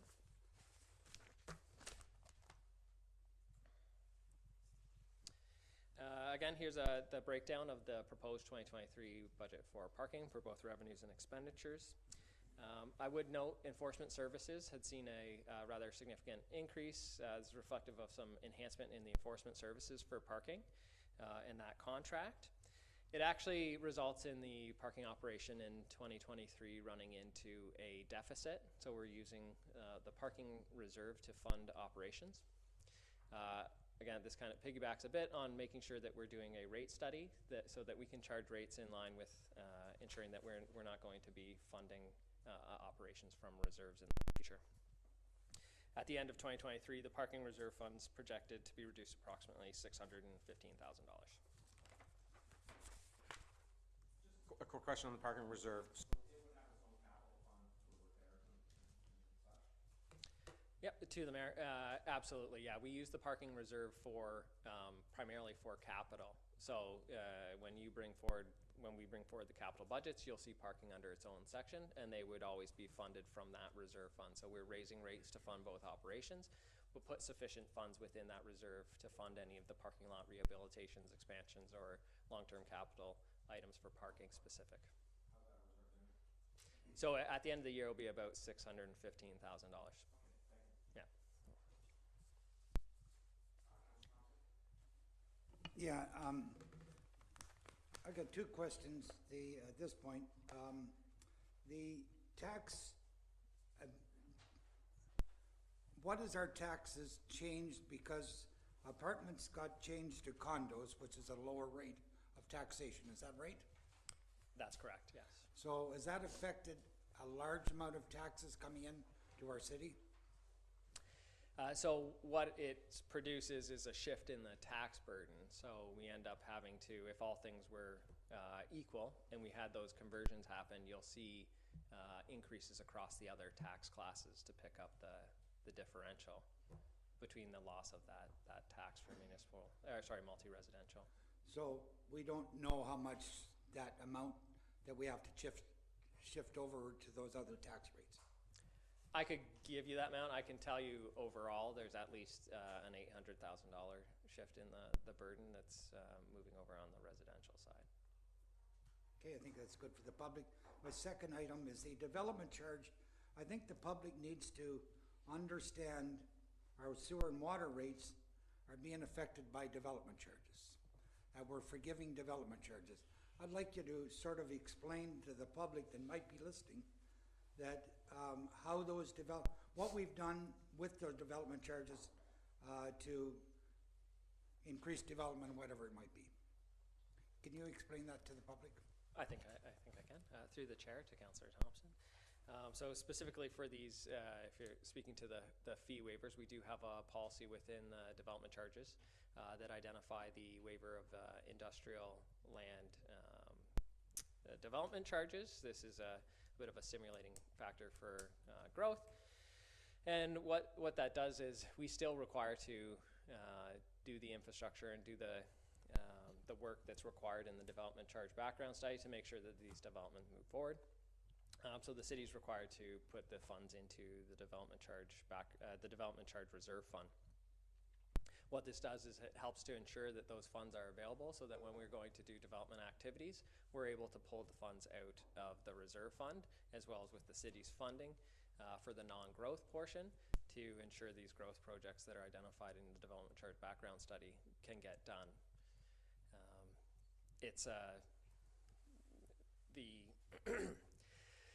I know Quinte West is also going through their development charge background study as well, so it's always an item that's looked at, but the city has chose that we'll waive those funds on the industrial properties as a point of policy, but water and wastewater users as well as taxpayers have to pay for the components that make up those waivers.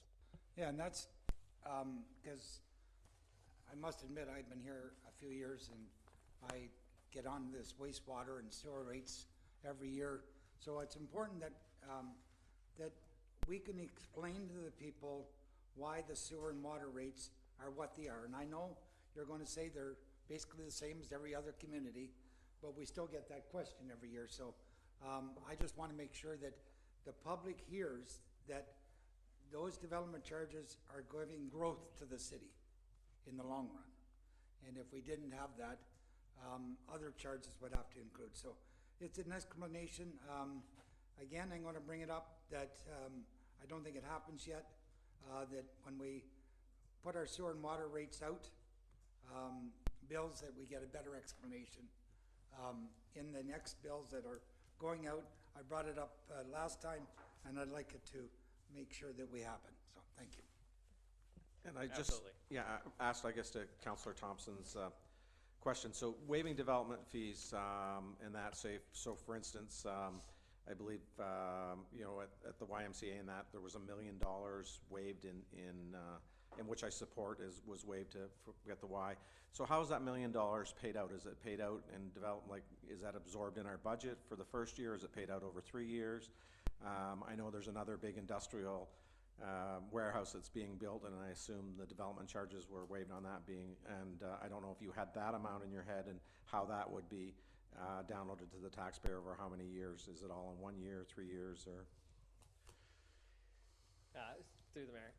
Unfortunately for recognition practices from an accounting perspective, it's recognized in year, and that's why you're seeing we've had some significant growth, kind of just piggybacking on the not the YMCA, but the other item that you mentioned, where there's been a phenomenal amount of growth for a particular assessment, particular property. We're required to record those in year. We're not able to spread it. We do. I think Councillor Thompson also made a good point. We are the benefactors of growth and of growing those assessments, so they do come back to us and if you will, pay back the taxpayer or the ratepayers in that respect over a period of time.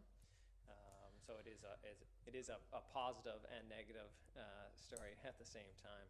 So what you're saying then is it's going to negatively affect this budget, but pay off budgets down the road? Through the mayor. Hopefully.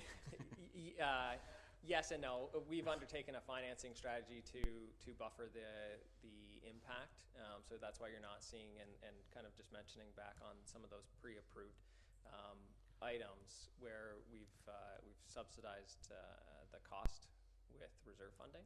Okay. To make sure that we're not seeing those impacts, but we will see the benefit of those being paid back in the future. Perfect. Thank you. Yeah. Any?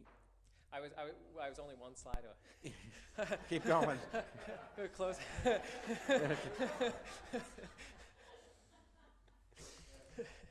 So just some quick closing remarks, just process-wise. The tax rates upon completion of the operating budget, those would be looked to be brought forward to the next, the last council meeting in April for the 24th to approve rates when we finalize this process.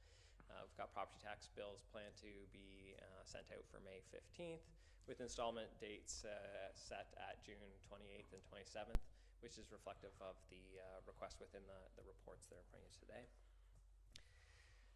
Just wanted to note on some user fee and rate expectations that we currently do have a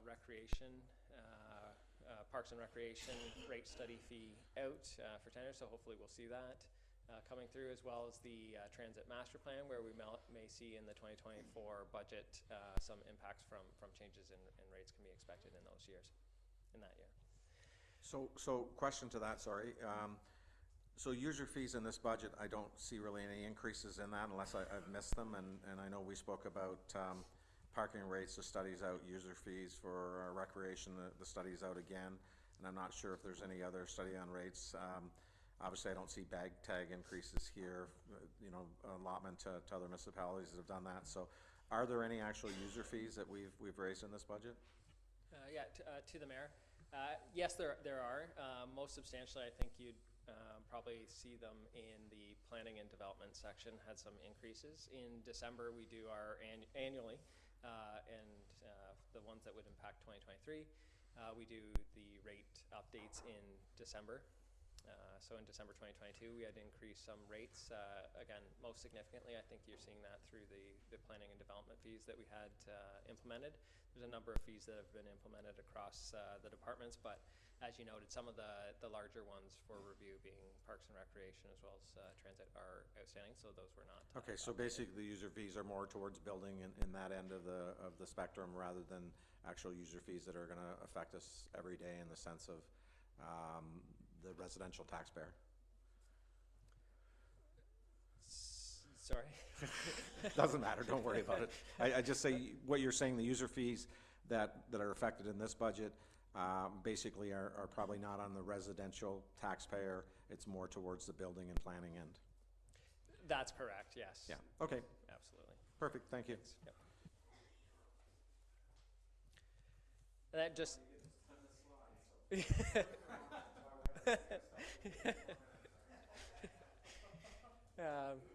Just the last couple points, just to point out some items looking forward.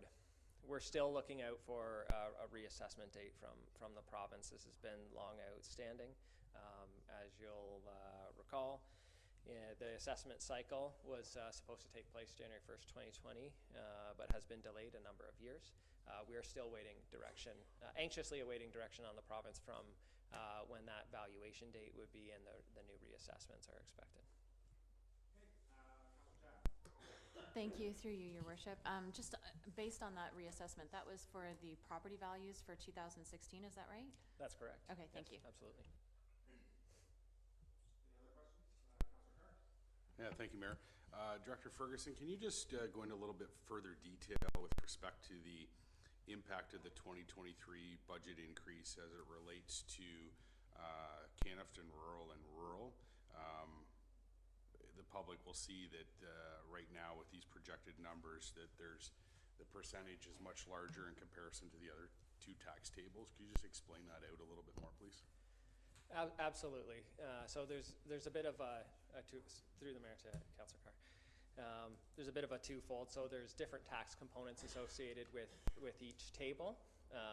So with some of the tables as well, the smaller ones, they may be impacted more heavily from changes in the particular user rate the particular service, like fire rural, for example, that may impact those tables more severely, just from the assessment base. But overall, the main impact again is going back to the shift to a bit more of the residential, picking up some of the burden. So what you're seeing is a core rate, the service that we pay, that everybody gets to pay equally in. You're seeing that increase, and really what you're seeing, the driving factor for why they're paying a bit more on Canafton Urban as well as on rural, is that rate has increased. However, they pay a lower tax burden in each of those tables, so the increase is just a bit more significant from the core service pickup that they need to enjoy with everybody else. Okay, thank you. Yeah. Austin? Yes, thank you, Chair. Yeah. So one of the common misconceptions I see online all the time is centered around this idea of the change in assessment that will be coming. People think, well, the assessment is going to change, and so my property might be worth double, and then my taxes are going to go through the roof. Could you explain to the public at home the interplay between the assessment and then the mill rate and how that works? Through the chair to Councillor Alsop. Absolutely, and a very great comment, because we usually prepare downstairs for reassessment with some messaging exactly to that effect. So the property tax assessment is just a bit of a barometer or a starting point for how people are proportionally going to get taxed, and the tax rate will decrease accordingly when all of the assessments are increased. So proportionately, if all of the assessments increase exactly the same percentage and the same amounts as the 2016, there would be no effect, essentially, because the rate would be reduced to compensate for that. So it only provides a bit of a barometer or a reference point between your other neighbors as to how much you're going to be charged. But yes, the reassessment of the values and the increases of the values for a reassessment cycle will not necessarily mean that we will charge the same tax rate and you will be paying double the rate. That's just not the way it works. Again, you're going back to the amount of tax levy, the amount of money that we need to raise. So proportionately, that just gets spread out accordingly, and it's not, we will not double the amount of property taxes that we raise because the reassessment doubled your house value. Thank you, and I think it's an important comment for people at home, because often we do see that online, but there's no reason that because your properties are twice as much that we would need twice as much revenue for the city of Belleville. Might be nice, but not realistic. I definitely won't be recommending that approach. Any other questions? Go Going once, going twice, 3 times, okay. Resolution of the Director of Finance Treasurer's 2023 operating budget presentation be received. Councilor Wright Miller, Councilor Chatton, all in favor, carried. Now, do you stay there for the rest of the ones, or no, you can come, if there's any questions, I think they're all yours on the upcoming here. But it doesn't matter to me, you can come sit down or whatever you want to do, so hopefully there's no more questions, right, so. Okay, 2023 property assessment, resolution, the manager taxation report, it's MTF 2023. Is there any questions on this? So I need a motion to receive report number MTF 2023-03 dated April 5th, 23 regarding property assessment be received. Councillor Chatton, Councillor Alsop, discussion, all in favor, carried. Okay, so next we have 8A3 is property tax rebate programs for low-income seniors and persons with disabilities. It's manager's taxation report, MTF 2023-04. Resolution, any questions on this? Councillor Carr? No, I don't have any questions. I appreciate staff for bringing this forward. I raised this back in February. You know, I think it points out in here, 2014, the property tax credit was $200, and it had been that way for a significant period of time. And between 2014 and 2018, we doubled that. And then in 2018 to 2022, we doubled it again. And I know that the report here refers to the fact that, you know, comparable municipalities are varying between $100 and $550, with the average being about $416. And the proposal here is to take it to $1,200 by the end of this term. And I think it's important when we look at the pressures that we have in other areas, particularly long-term care and things of that nature. It's very important that citizens in our community have the ability to age in place. And you'll hear that a lot in the healthcare community. In particular, there's a focus more on community healthcare, trying to keep people in their homes and things of that nature. As we see expenses continue to drive, and I've talked with residents in my ward, they're seniors and they're wanting to stay in their home. They've lost a spouse. They're struggling to make ends meet. And probably one of the biggest obstacles they have is the larger items that occur with maintaining a household. Who's going to clean my driveway? Who's going to cut my grass?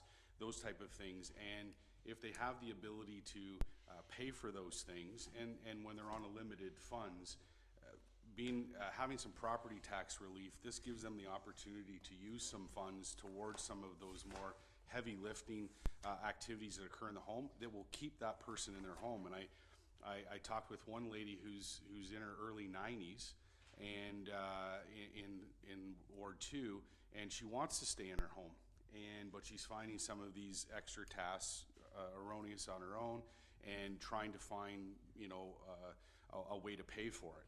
This is an opportunity where she would meet that criteria and be able to stay in her home. If she gets to a point where she can't afford it, well, where does she go? And we know what our long-term care waiting lists are like. So now you're in limbo.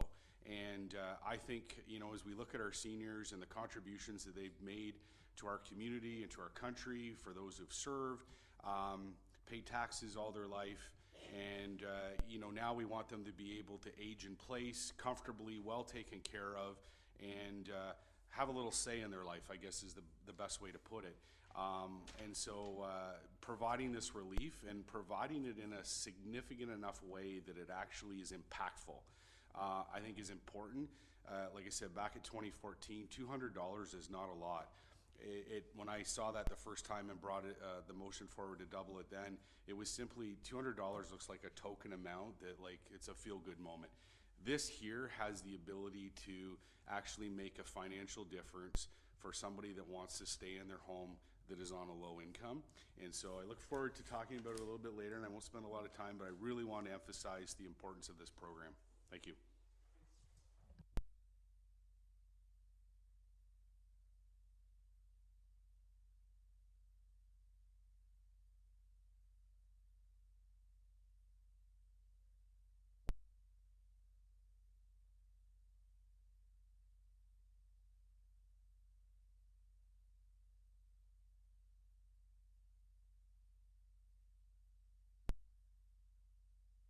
Thank you. Through you, Chair. I have to exit here. I just realized I do have a conflict of interest with that. My son's in Sea Cadets. Okay, so I guess I'll ask you to leave. Well, doesn't, it's a quick, just for a second.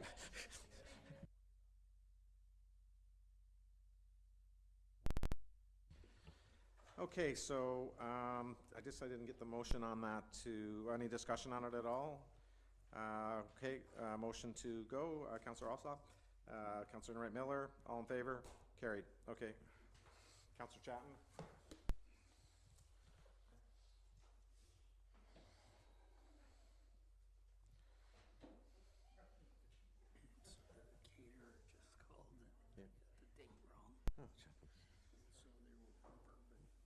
Suburban, okay, how long is that gonna be? I don't know.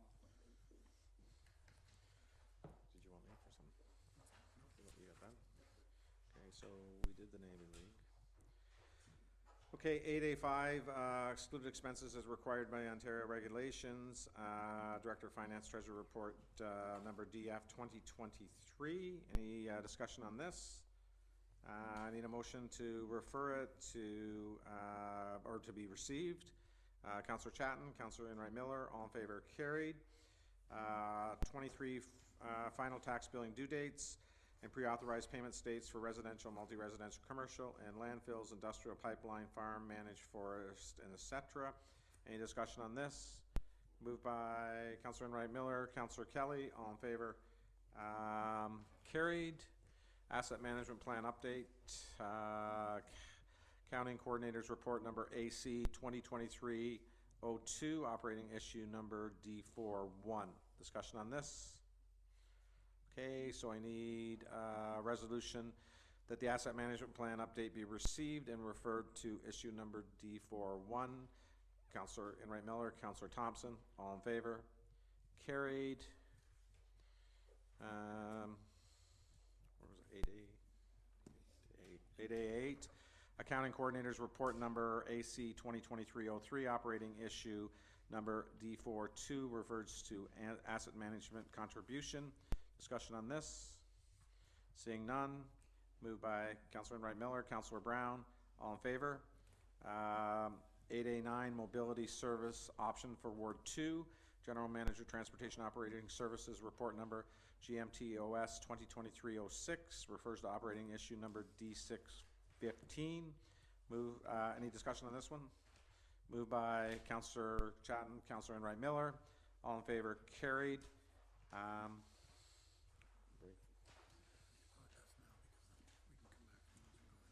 Okay, I guess right now we're gonna break for lunch and then we'll come back in to go in camera.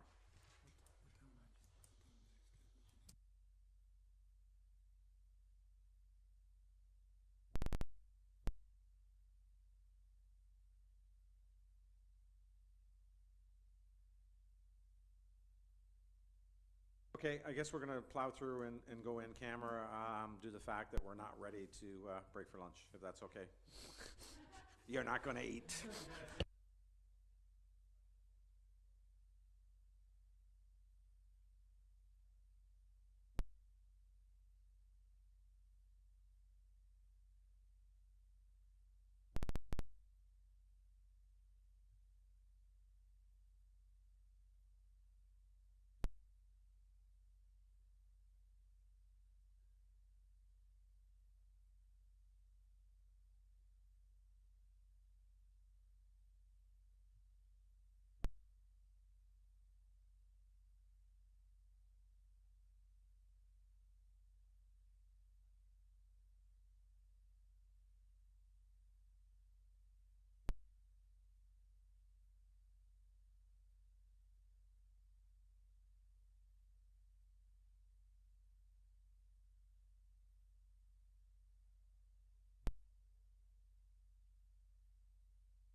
Hello? Oh, you did turn it on.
I have to start over because I didn't have my mic on, so Jim will get to hear this twice. We have a great crew of the county staff here to present their budgets.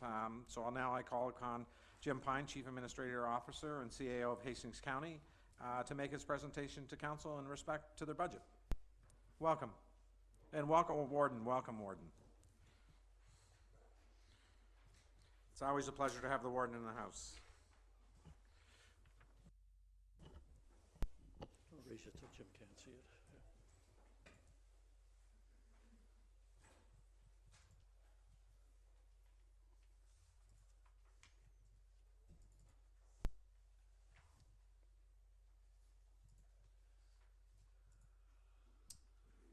Okay, thank you.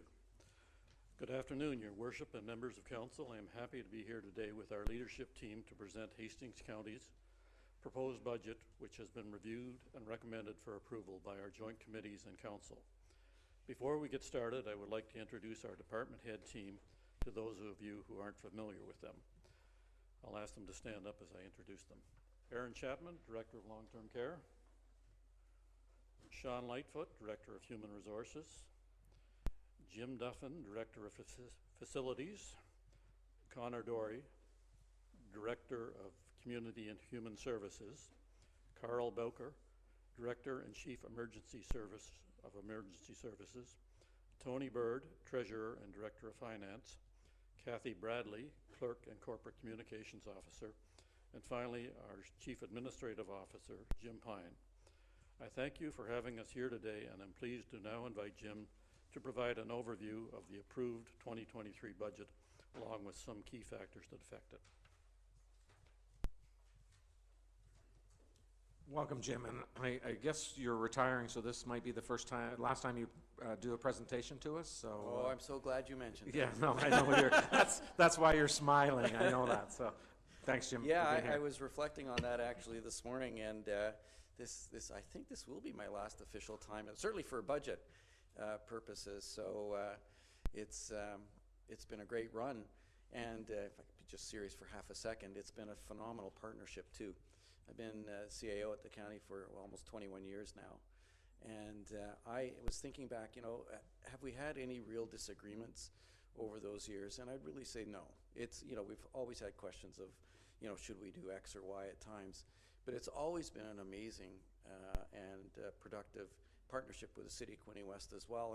And I mean that sincerely, because I know around the province it's not always the same in situations where multiple governments are working together, but in our area with the county and with the city and with Quinte West, it has been a great partnership, and certainly with Prince Edward County in terms of land ambulance. And I'm pretty proud of that, to have been a part. Back in 1997, I think it was, when the city of Quinte West was first formed, the county in Quinte West, and I know what Chris has got to say something there, but anyway.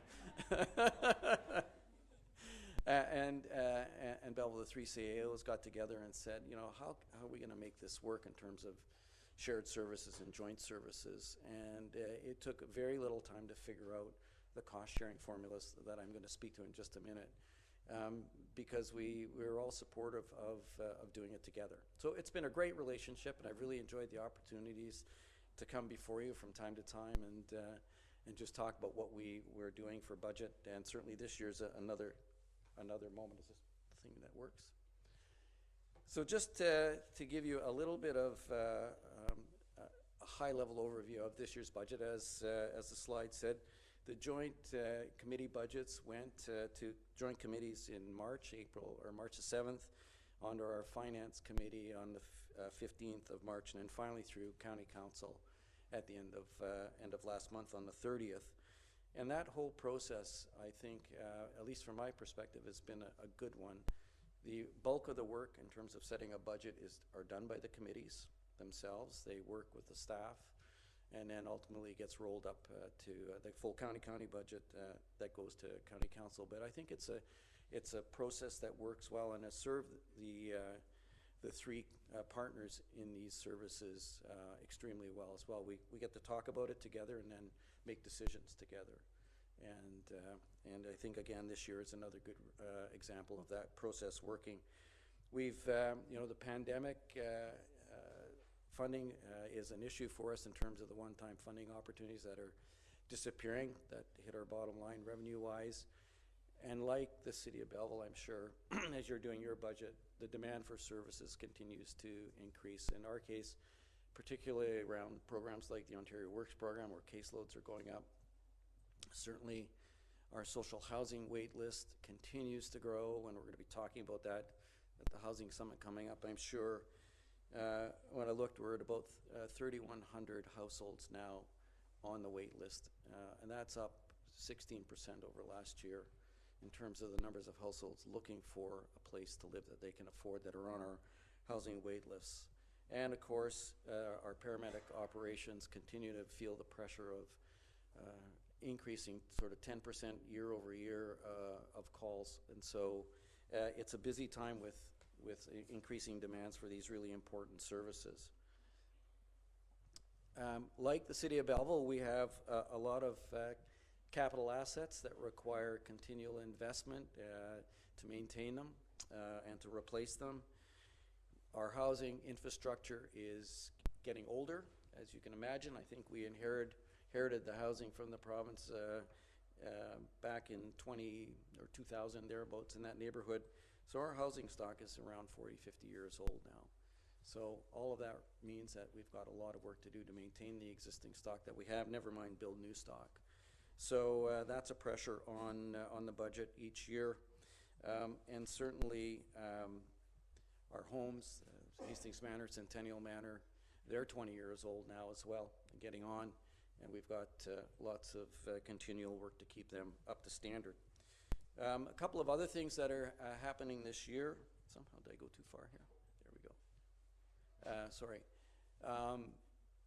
And we're working on this. The province is reducing our admin funding for Ontario Works, and we're having to take care of those situations. The funding didn't keep pace with inflation. We've heard some numbers coming out in terms of the revenues that were being provided, but not keeping pace with inflation. And as you know, CPI came in at about 6.8. I don't know why this thing keeps going by itself. It's not me. Maybe it's just someone's doing it to hurry me along. So. Holy smokes. What's going on? My hands are up here, honestly. They're going. Might be. Is Yeah, it? we'll blame it on the lightning. No, maybe it's the lightning. Which should I use? Just use the arrow? That should be fine. Okay. It's just, I think, Okay. having some funny moments. Whew. That was scary. Someone's saying, hurry up. A couple of other things. There's a transformation going on in community human service, particularly in the employment side that Connor and his folks are having to deal with. Issues around funding for homelessness and childcare are all changing as well. So all of these things contribute to the county budget. In long-term care, we're trying to make strides towards getting to 4 hours of care per resident per day. That's the standard. It's an expensive step going forward, but we really appreciate the Joint Committee's support for investments in home in terms of the care levels, and of course in terms of keeping the physical infrastructure in good stead as well. And as I mentioned, in paramedic services, we're making enhancements this year, going in terms of an enhancement to an ambulance, moving it from a 12-hour day to 24, right, Chief? Do I got that right, or did I make a mistake on that one? In Prince Edward County, we're at 12 hours, 7 days a week of service. And in Belleville, we're moving from 8 hours a day, That's 5 right. days a week, to 12 hours a day, 7 days a week. Yeah, another car. So we make steady improvements to deal with the increasing call volume. Just as a bit of a reminder in terms of the way we share costs for the services, in terms of the programs in community and human services, and in terms of our paramedic services, it's HQPS, it's based on weighted assessment. That's the formula. Revenue that we get through provincial offenses tickets is shared on the basis of the number of tickets issued by each jurisdiction, Quinte West, Belleville, and in the county. And in terms of long-term care, which is the other sharing formula, slightly different for both manors.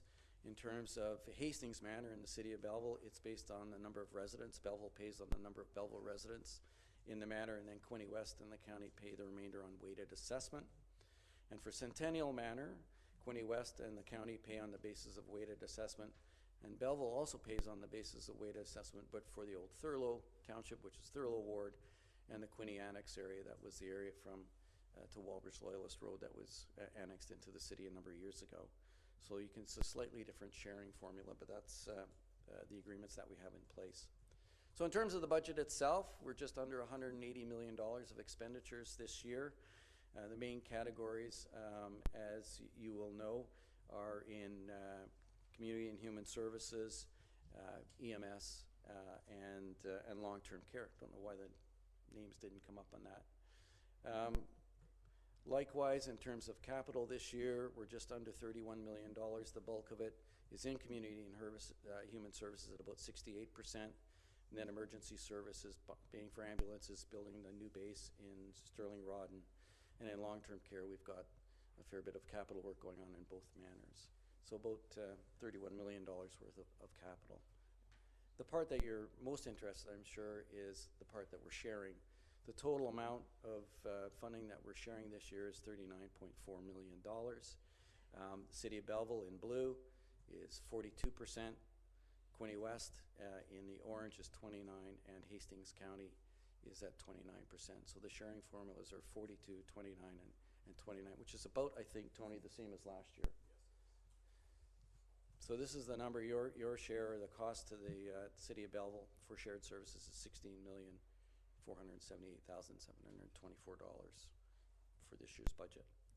And I think that was a very, very quick run through. Happy to take any questions. We know you're busy with other things, but happy to try. We've got the A-team here if there's a detailed question. Any questions?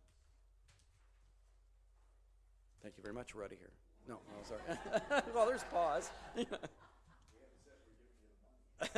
No, don't worry. We know where you live. We're just going to make you awkwardly stand there for about 5 minutes. So no questions at all? Perfect. Thank you for your presentation. Thank you for your staff for coming today, and thank you for preparing the budgets for us and all you do for us. Thanks very much, and I hope long into the future the relationship continues to be a really strong and productive one. I'll be watching. I'm going to be the guy on the street corner with a placard that actually says, government is good, support your local municipality. We have a question for you. You should have left. Oh, Councillor should have Malad. left. But I can't let you away that easily. Actually, no, it's not a question. It's thanks for. I look around this table and I think, if not all of us, most of us are sitting on one of the joint services committees, and we know the work that goes in and the professional staff. And when you say you've got the A-team behind you, as chair of the Community and Human Services Joint Committee, I see that daily, weekly. And we are working towards some very, very fruitful and productive solutions to some of the most vexing problems in our communities today: homelessness, housing for those who need it most. The weight of that, I guess, on all of us weighs daily. We see it when we drive down our streets. We know that we have to rely on our relationship with you as the upper tier municipality and the administrator of those programs to make it happen. What I can tell anyone who's caring to listen right now is that this relationship that you just spoke about a few moments ago being fruitful, open, and productive is just that.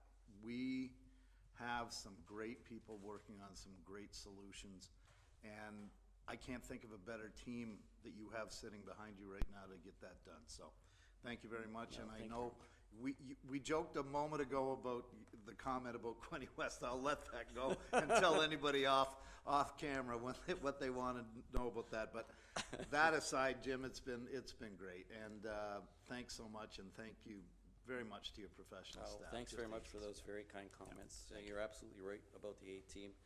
The reality is that these problems that we're all trying to tackle, we need to tackle together. No one organization is going to solve them. Our job is trying to put it all together and work with everybody, all of the different agencies and different ministries and municipalities and all that to try and make it happen. But I believe that we're all here for the same reason, and that's to try and help people. So keep up the great work in the city. As a taxpayer, I'm very proud of you all. And as I say, I look forward to standing on the street corner and yelling at you sometime. Councillor Thompson has something. Yeah, I cheer the EMS, and I know our director, Carl Blower is here. I want to commend him for bringing in the toughest budget for EMS he's had to bring in a long, long time. We're overextended on the waiting time. Our drivers are overextended on the number of calls they make, and the demand on that service and the cost of these vehicles is astronomical. And we just got 5 new ones. I had a chance to view one of the new ambulances, and it is amazing. And our director can now stand up in one instead of bending over. It's the first time they've raised the height of them. So I just want to commend the EMS because, and the other departments also, but it was a tough budget, and it was probably the largest increase of your budgets. So, and I commend the city for really not questioning it to any great extent of what he has to, and you guys have to present to us and justify. So I really want to highlight the EMS. So, thank you. Thanks very much, Councillor. It really is a reflective of, I think, the way we organize ourselves with the joint committees, that you get to be a part of those discussions and see all the information, and that, I'm sure, helps around your table and explaining things when budgets do go up. So we really appreciate those comments. Being a paramedic is a very, very difficult job, as you know. It's tough in this climate.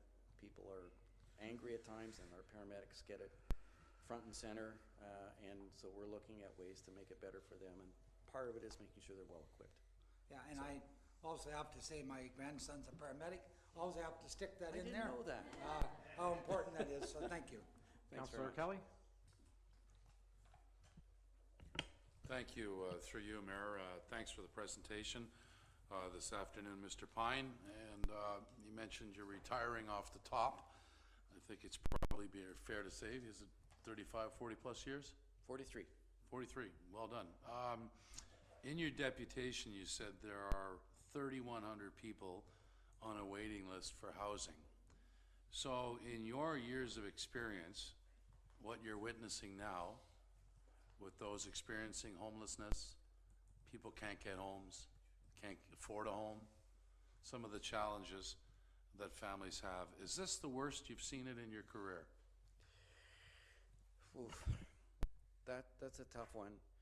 I would have hoped by now things would have gotten a lot better. But the numbers keep growing. These are households that we're talking about, not individuals, so there's more than 3,000 people. It's, you know, there's might be a household of 3 or 4 or 5 that are on a wait list, but they're household. It's a really tough time.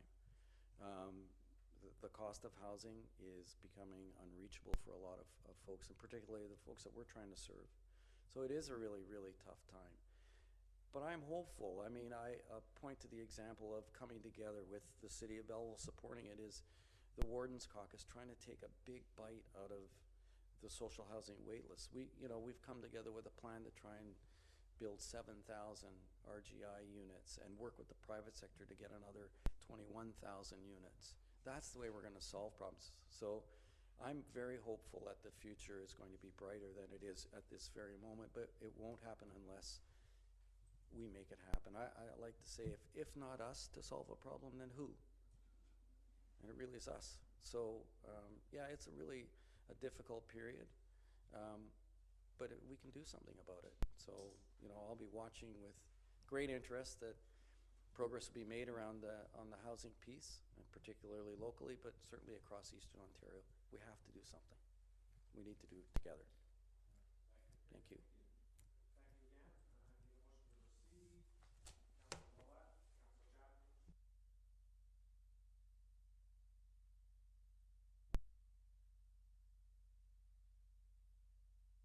Back into camera. We're just recessed, so I don't need a motion, and we'll meet you in the back room.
Okay, I'd like to get the meeting started again.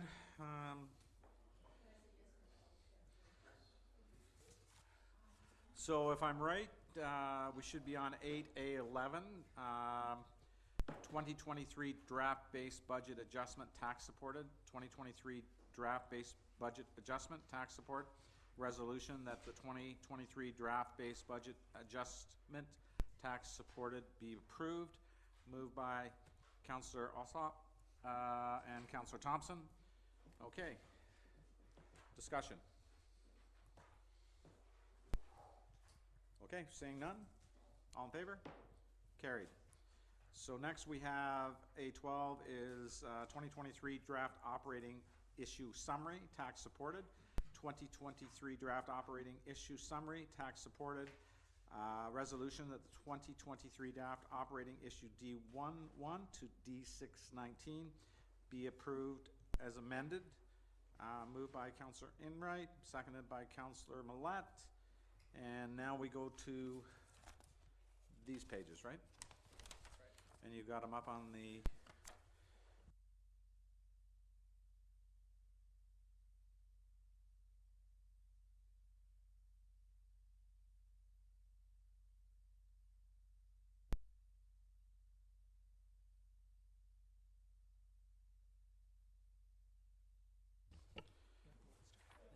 Okay. The issues start at D1, category city boards. Library board, I guess, do we pass this, each motion? Oh, it's on the screen, okay.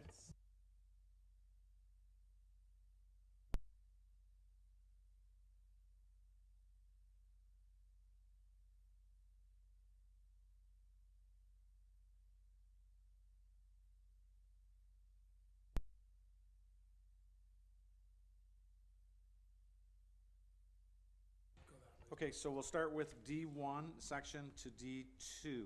Any issues? Okay. D2 to D3. Okay, D2-1 to D2-8. Garnet, or Councillor Thompson, or who had their hand? Sorry, Councillor Brown. So I'd like to have some discussion on item D25, which is the Sterling Arena.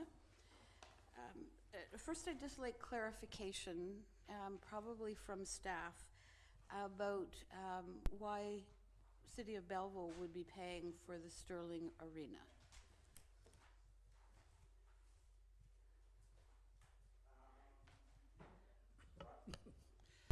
Sure. Through his worship to Councillor Brown, the Sterling Arena issue dates back to amalgamation between Belleville and Thurlow.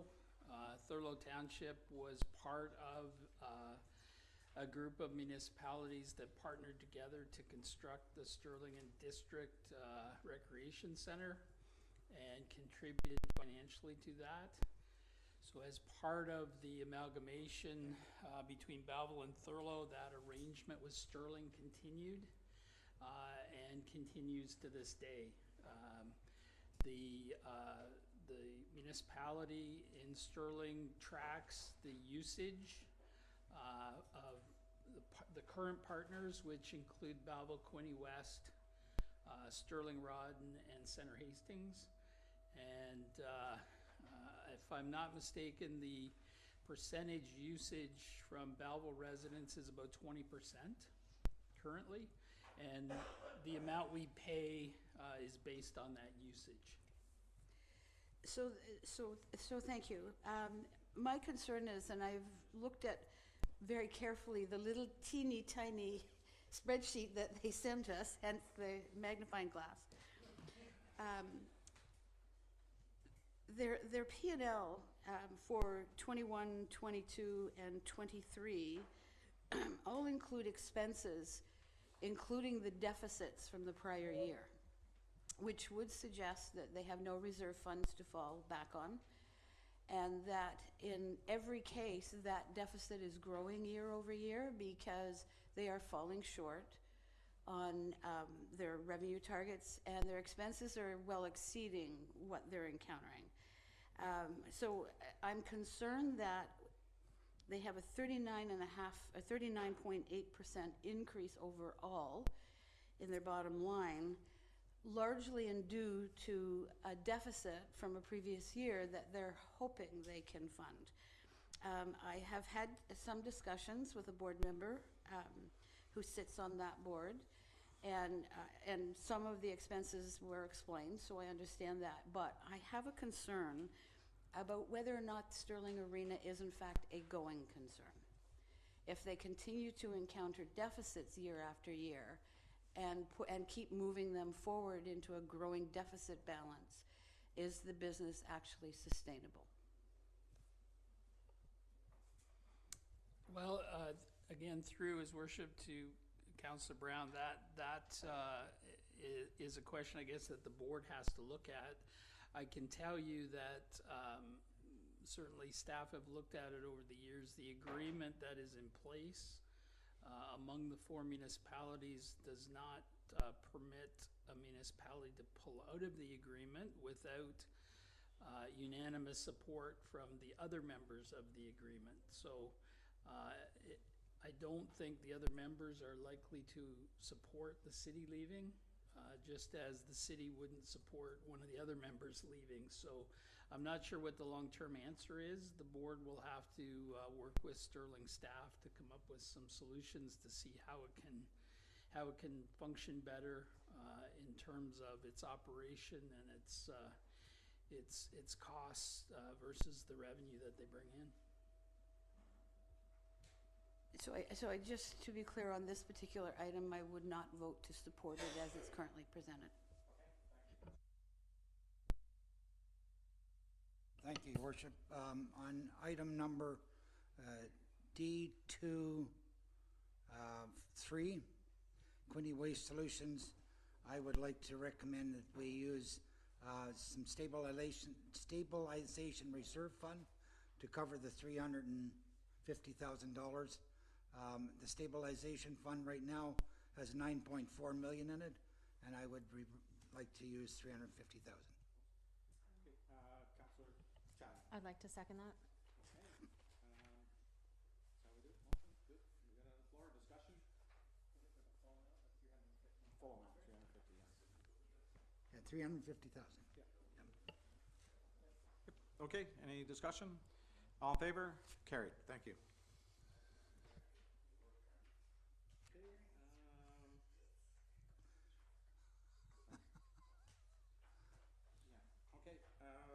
Anybody else? Councillor Carr? Anybody else? Okay. I want to look at Bay of Quinte Regional Marketing Board. The funding on that, I wonder, we have MAT tax left. If we could put that through MAT tax would be my motion. If I could get support on that. Councillor Thompson supports it. Discussion on that. Councillor Millette? I'm going to support it, and I believe that it's absolutely a good application of the MAT, and in the spirit of why the MAT was created, or we implemented it here. So, yeah, I'm going to support that. Okay, Councillor Kelly? Through you, Mayor, I'd just like to ask Brandon, what do we have in that budget for the MAT tax? Do we know what kind of dollars we have? Absolutely. Through the chair to Councillor Kelly, there's about $500,000 that was raised that's available for use. All right, thank you, and we're asking for 86.9, is that right? Yes, correct. All right, no, I'm going to support that. I like that idea, thank you. Anybody else on that? All in favor? Carried. Where's that take us? Anybody else on any of this? I guess, yeah, we don't have to vote on anything else. We just, pardon me? Yeah. Turn the mic on. I don't want them to hear me. That's the issue, right? So, okay. So we're yes, Councillor Chatton. Thank you. Through you, Chair. Could we just have some quick discussion on Quinte Conservation, please? $1,052,900. I'm just wondering, is there any other funding potential that could be funded under instead of our base tax? Question to the treasurer, I guess, on Coney Conservation. Through the chair to Councillor Chatton. Sorry. There's a potential that we could use some operating funding. I know in some of the other cases, or at least Quinny Waste Solutions, those fluctuations are expected to be one time. So the only issue is if these are annualized costs, then we're going to have to not have that reserve funding next year and have to come back for double cover this increase plus any other in the next year. Yes, Councillor Chatton. Thank you. Is there any sense to utilizing some instead of the entire amount from that fund instead? Through the chair to Councillor Chatton, it's essentially a matter of perspective. If you're shifting tax increase from one year to the next, so if it's seen to want to be able to move that over, you're just going to need to pick it up. So. Okay, thank you. Councillor Millett? Yeah,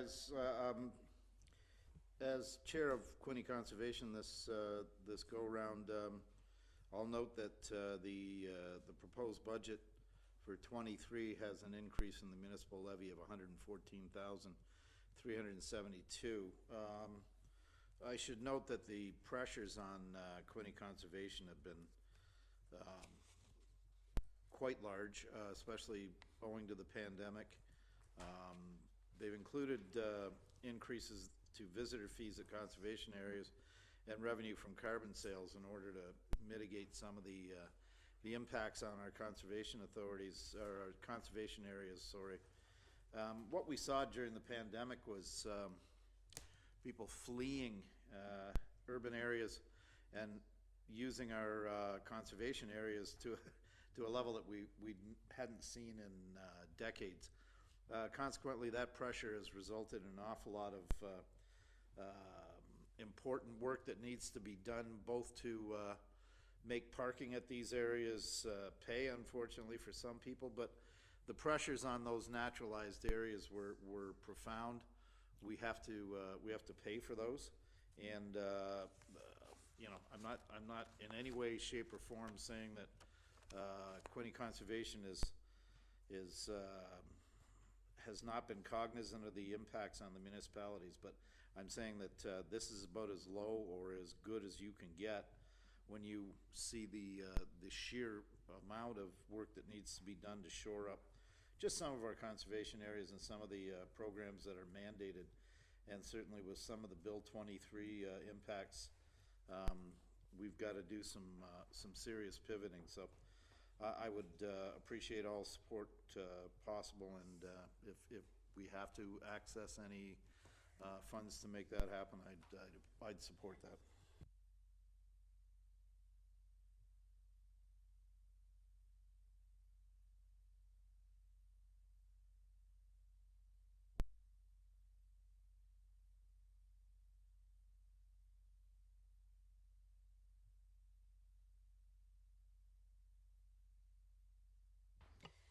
D31 provincial offenses, the POA.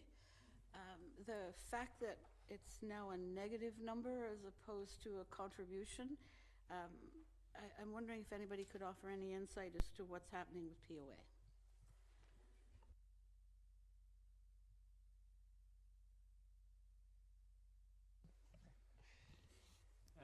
Through the chair to Councillor Brown. Yes, there's a bit of an adjustment this year. There is a reduction in revenue on POA. We've seen through the committee that we had higher revenues from tickets being received. In this year, you'll see also a bit of a adjustment on the budget from the city side as well. The budget is maintained in the police services, so to ensure that we're not double counting revenue as well, we've had to make the adjustment on our side, because the full POA revenue expectation for POA revenue is within the police services budget at this point. And just as a follow-up, do we understand, like, it's not like they're writing any fewer tickets, or it certainly doesn't feel like it. do we have an understanding of why we're projecting fewer provincial offenses being successfully adjudicated in the courts?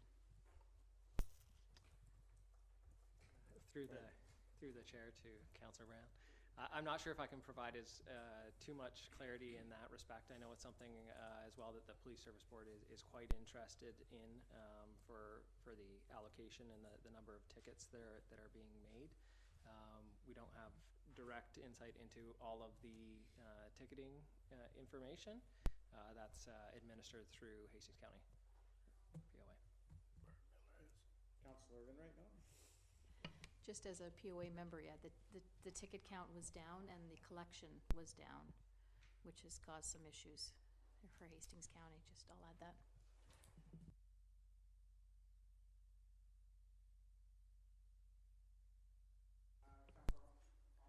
Yes, my understanding, one of the issues is that a lot of the cases are not being brought to trial or are being thrown out. And that because of a case backlog, they're not getting through cases as efficiently as perhaps they would like, and so that's affecting the revenues.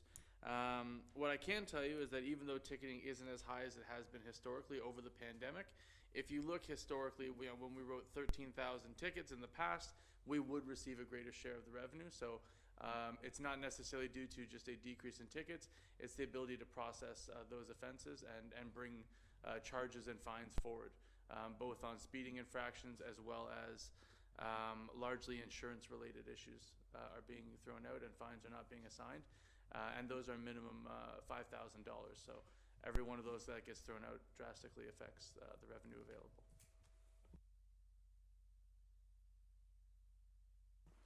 Okay, nobody else, we'll move on to the next section, D4.1 to D4.5. Councillor Thompson? On D4-4, CDS, the refrigeration operators, Quinte West, Quinte Sports Center, I'd like to note that we reduce the operators by one, but add in a supervisor. And I'm going to ask Director Brandon Ferguson to give us if there's a cost involved in that. Okay, that's your motion. Is anybody second that? Councillor Chatton? Okay. Treasurer? Through the chair to Councillor Thompson. That could be implemented without a implication on the current budget impact for fiscal, depending on the hiring for your facilities supervisor. That would be a neutral if we did a 3 months for a facility supervisor. Okay, then I will continue with that motion. Okay, anybody else on that? All in favor? Carried. Councillor Carr, you had your hand up? Yes, thank you. D4-2, the asset management contribution. I'd like to move a reduction of $350,000. Okay, any second? Councillor Chatton? Discussion? All in favor? Carried. Anything else on that page?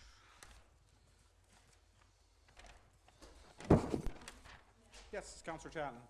Thank you. Through you, Your Worship. The Quinte Sports and Wellness Center security contract, D4-5, is that specifically just for when the Senators are on, or is that for the entire Wellness Center? Director Hoswick? Through you, Your Worship, to Councillor Chatton, that is not just for the Senators. That's providing extra security for the whole facility through sort of the key, the busy parts of each day, 7 days a week.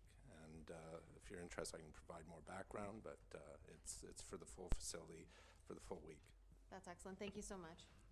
Okay, any other questions? We'll move on to D5-1 to D5-3. Any questions for that? Nope. Okay, we'll move to D6-1 all the way down to, let's just take half them here, D6-10. So 1 to 10. Councillor Chatton? Thank you. Through you, Chair. D6-1, I don't understand this one. Seniors and low income rebates at a negative of 25,000. Could somebody provide clarity on that? I'm sorry. Through the chair to Councillor Chatton, the negative 25,000 represents revenue. It's really just a classification issue, so it is a $25,000 cost. Since it's under our revenue section of our budget, it's actually shows up as a reduction in revenue to give out the additional increase from the senior and low-income rebate program. Okay. Councillor Millet. On that issue, do I recall Councillor Carr at one point, are we increasing the amount this year? Pardon me, I'm sorry. On the seniors rebate? Yes. Sorry? I didn't hear the question, sorry. Oh. You're asking Councillor Carr then? Okay. Well, I don't want to ask cross table, Yeah. but Okay, through me to you, Carr. Chair, Sorry. to I have- Councillor Carr, I guess. Yes, so the intent, and I'll look to Director Ferguson for the math, because I know he enjoys that. We're looking at increasing the amount incrementally $100 every year for the next 4 years to work up to $1,200. So this year, if approved, it would be $900, next year $1,000, the year after that $1,100, 2026 $1,200. And there would be an incremental cost associated with it in future budget years. This has been the past practice for the last 2 terms. Not quite as aggressive as previous terms, but nonetheless, we're still moving that meter. Okay, any other questions? Any other on this? Councillor Brown? So I'd like to pose a question on Quintilicious, which is D63. I appreciate the event. It's been very successful in its return, is probably the best way to say it. Certainly benefits a number of restaurants across the city. But I'm wondering if there's an opportunity to reduce the 25,000. It seems to be very generous amount of funding for an event, particularly when we're looking at running events like Diwali and the Caribbean Festival for significantly less dollars than Quintilicious, which essentially I would believe is marketing material because people go to the restaurants. It's not trying to bring them in. It's not trying to create any facilities. So I'd like to propose that we reduce the amount on Quintilicious down to, I'll be aggressive here and say down to $10,000. Okay, moved by Councillor Brown, seconded by Councillor Carr. Discussion? Councillor Carr? Thank you. Quite frankly, I would have went down to 0 and been happy with that as well.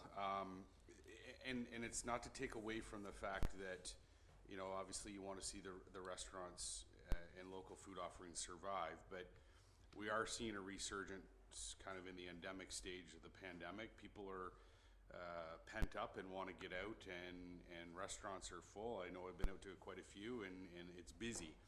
The other part too is that we have the Chamber, the BIA, and the Bay of Quinte Regional Marketing Board all partnering as part of this.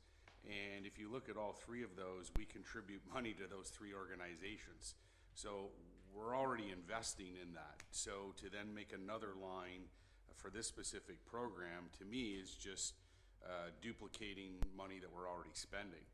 I'm satisfied to go to the amount that's there, but quite frankly, we're already investing in that through those partnerships that we're providing money to already. But I'm satisfied with this marginal reduction if necessary. Okay, Councillor Kelly? Through you, Mayor. I'm going to support keeping it at 25,000. That's a small investment with the millions we're talking about today for the downtown core. Quintilicious over the last several years has struggled with the pandemic. As Councillor Carr said, things are starting to look brighter in the downtown core for the business group, and that's good, but they still need that support. And I think there may have been 20 or 30 different restaurants involved with this, so I'm going to support it at 25,000. We need to have a thriving downtown, and this is just another way to show that we have their back. Okay, anybody else? Councillor Thompson? Yeah, I'm going to agree with Councillor Kelly on that one. As a staff person, councillor on the DBIA, I realize how important it is, and for the downtown, not only for the restaurants, but it's also for the other businesses. It brings people into our city. We're looking for tourism. We're looking for money into our city. And I wouldn't agree with dropping it to 10. So. Okay, anybody else on that? Okay, the reduction is the motion on the floor is to reduce to 10 grand. All in favor? 1, 2, 3. Okay, failed. Councillor Thompson? Yeah, item D68, the blasting policy. I'd like to deny that funding. Somebody second that? Councillor Enright Miller, discussion? All in favor?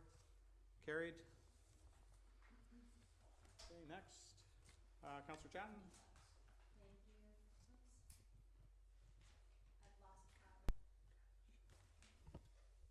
Oh, there we go. I got it.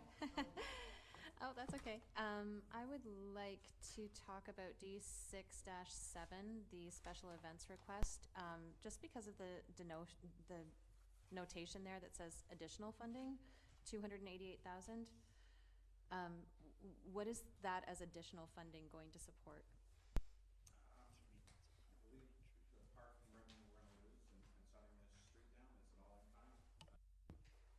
The treasurer, I'll get him to answer that.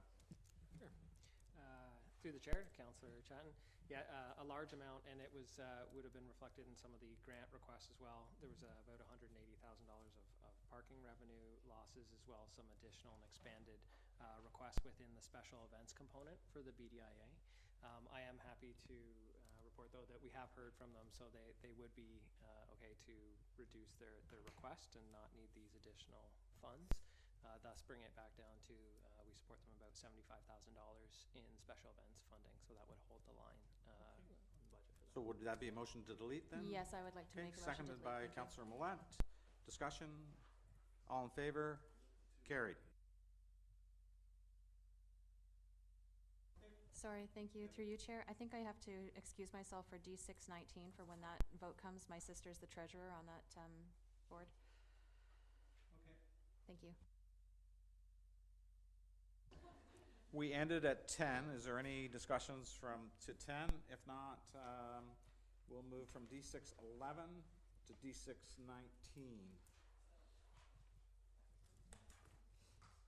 Okay.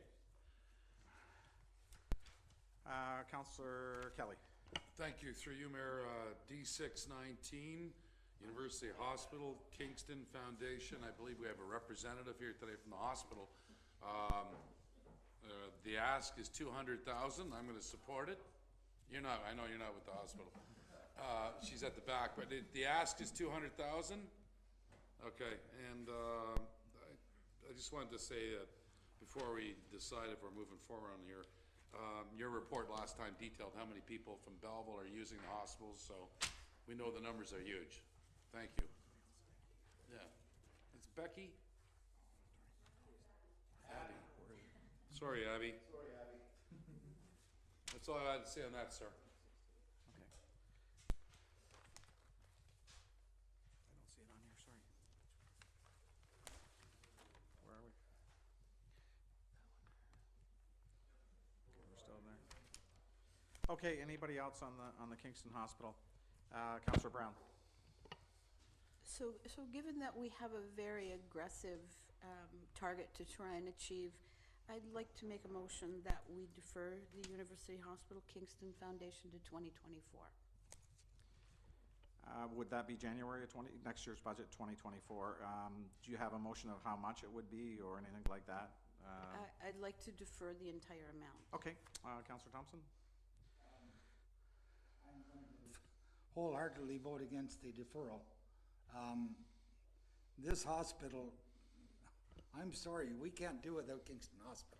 I know we got a tight budget, but if we start eliminating Kingston Hospital out of our dire care, Belleville just can't do everything.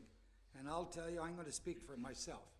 Okay, sorry, I don't have, I need a seconder for your motion to defer. Is anybody second that? Councillor Carr? Yes. Councillor Millette? I'm sorry, Councillor Thompson, are you Councillor done? Thompson, you done? I was almost done. Okay, keep going. Yeah. I think it's an important, our budgets are tight, and I don't dispute that, but that hospital serves so many people in this community. I would totally wrong if we start eliminating Kingston out of this. We're going to fund it next year, I hope. I hope we're going to fund it every year in the future, unless we build one hospital with Kingston, Belleville, and Trenton all together, and that ain't gonna happen. So I'm going to not vote in favor of the deferral. If somebody would, I would make an amending motion, maybe if I could get some support, and just before I make it, I agree things are tight. I know if we give them a commitment of something and do it over the 2 million, they can go out and borrow money on our pledge. I know the city of Quinte West deferred a bit of theirs.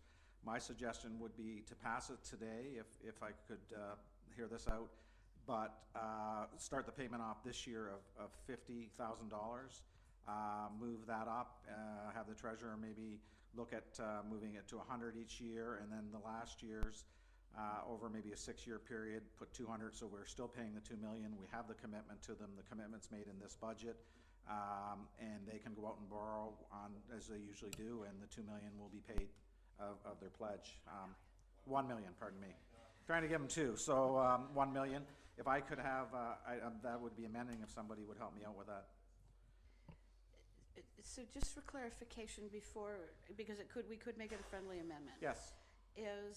I'm only suggesting we defer it, not stop it. So the $1 million commitment has already been made by former council.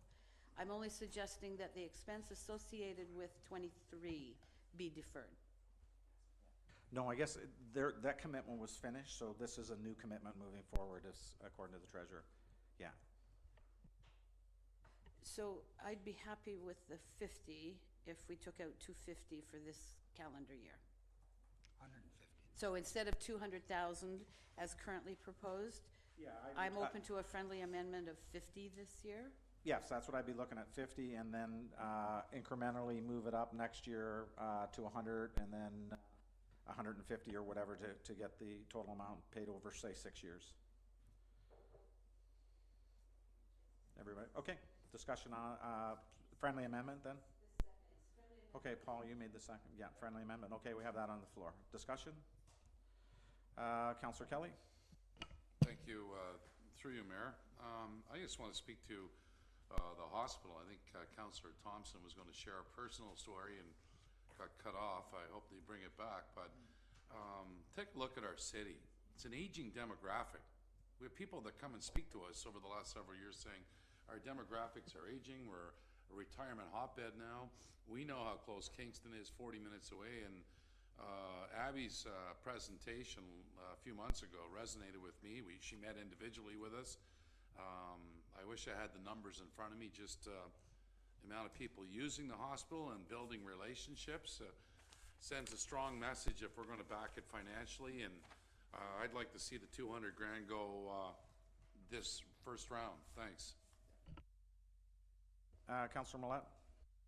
I'm going to support the amended motion. I don't think in any way, shape, or form we're eroding our commitment to Kingston General, or the Kingston, University Hospital Kingston Foundation. We all have personal stories, let's be honest, around this table, of either our own individual reliance on the services that are offered there, or our children, or our parents, or our loved ones, or friends.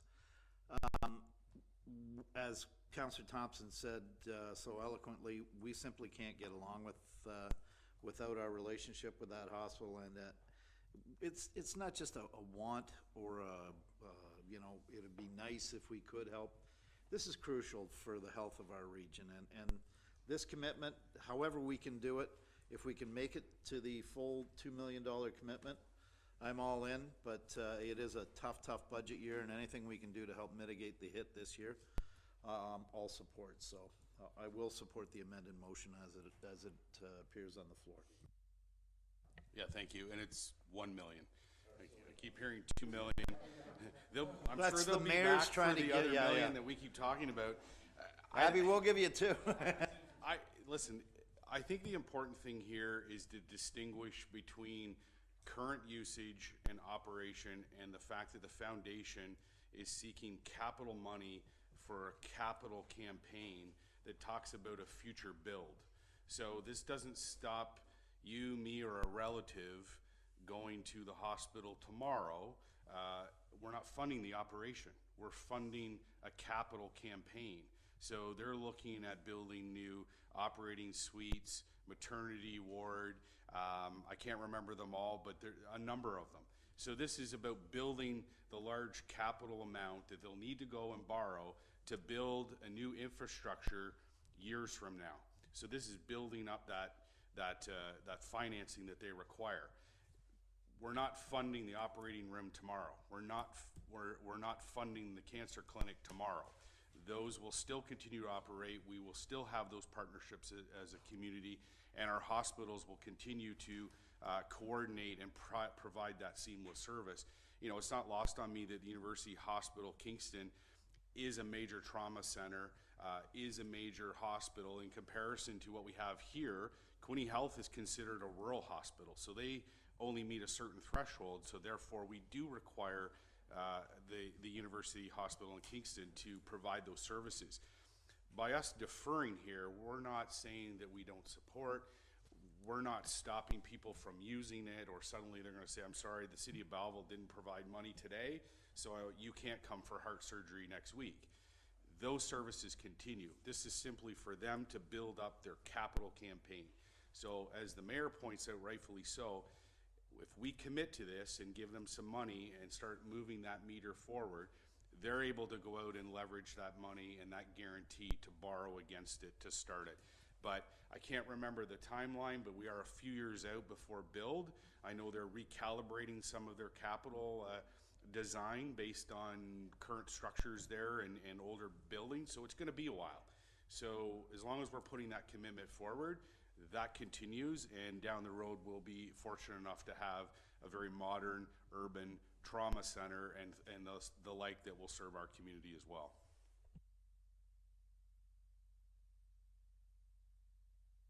I'll just finish off and still reiterate that this foundation is looking at a future possibility of new hospital, but this foundation also buys equipment out of the foundation funding that we may need now, 2 months from now, 6 months from now. And yeah, we've all had personal histories with Kingston Hospital. It's important. I disagree. I will agree with the 50. I would have still liked to seen it at 200. We've all had devastating, and I'll tell you, in my family alone, we've been there at least 4 times for major operations. And we're all well blessed to be, my wife and I, to be able to partake in day-to-day eating and bread and taking out with people. So I would like to see it stay at 200, but I'll vote for the 50. Okay, anybody else? Councillor Kelly? I just wanted to wrap up my thoughts on this. As Councillor Carr mentioned in his comments that they would not stop somebody if they had a heart issue in Belleville and on their way to the Kingston Hospital. I think the reality is that we all know in this country that we are blessed to have health care. Regardless if you're in Cobourg, Kingston, Brockville, or Temiskaming, if you have a heart issue, they'll take you in. You know, when we see Quinte Healthcare do galas once or twice a year, and they're raising $300,000–400,000 for equipment, that sends a strong message to those in Belleville and across the province that Toronto's not doing enough, Queen's Park. And we know that healthcare, I think, is the #1, billions of dollars invested every year. And then we find out from the Premier a few months ago, all this leftover money, they don't know what to do with it. And yet we have a facility in Kingston and Belleville, and they serve Trenton and Brockville, I'm sure, a regional hospital. That word regional has been used a few times today at the budget talks. And whether it's policing or we refer to it for tourism, I just think, Councillor Carr, that, and I, appreciate your words, that if we're in, we're in. And if it's $200,000, $1 million over 5, I'm just a believer that we're in. We're from the get-go, Belleville's in on this, and I know you talk about deferring some of the payments for whatever it's a maternity ward or whatever else they might be building. I'm one of those guys that we're in, and we can find that $200,000 because we know daily people from our city, Ward 1 and Ward 2, are going 401 east and west visiting the hospitals in Kingston. I'll leave it at that.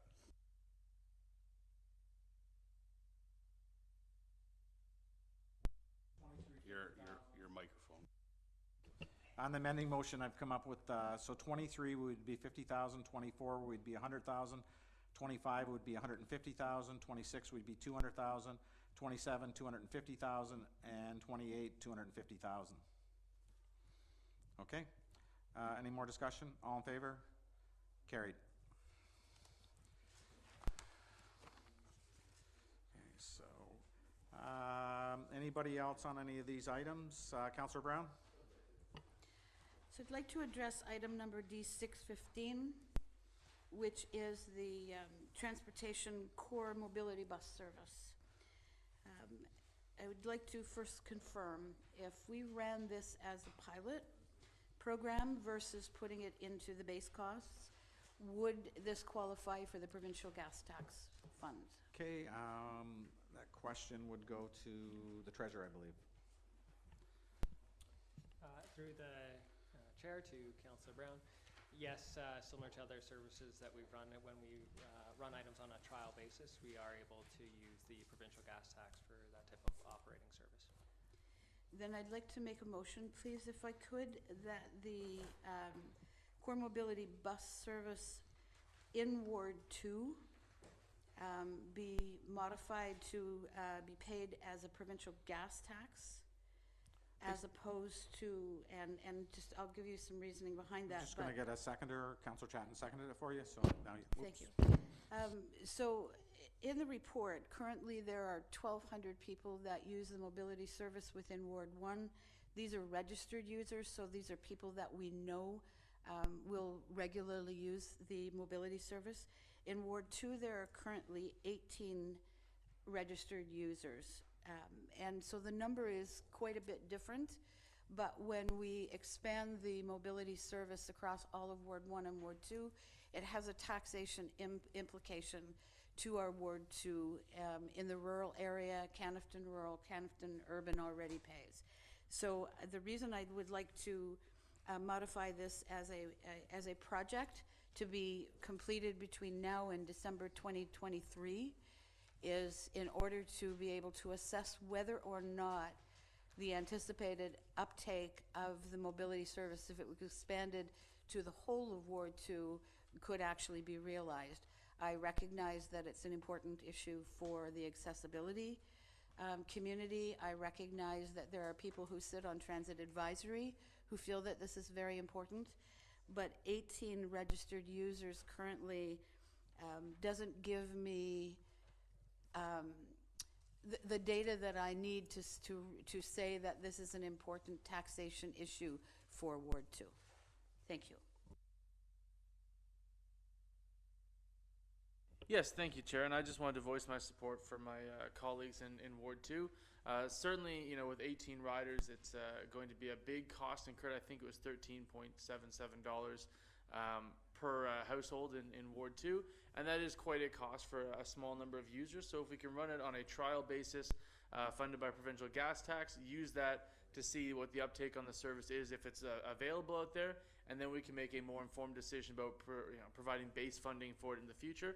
I would certainly be in favor of that to help reduce some of the tax burden on Ward 2 and see if there really is an uptake in the service when it's being offered on a trial basis. Thank you.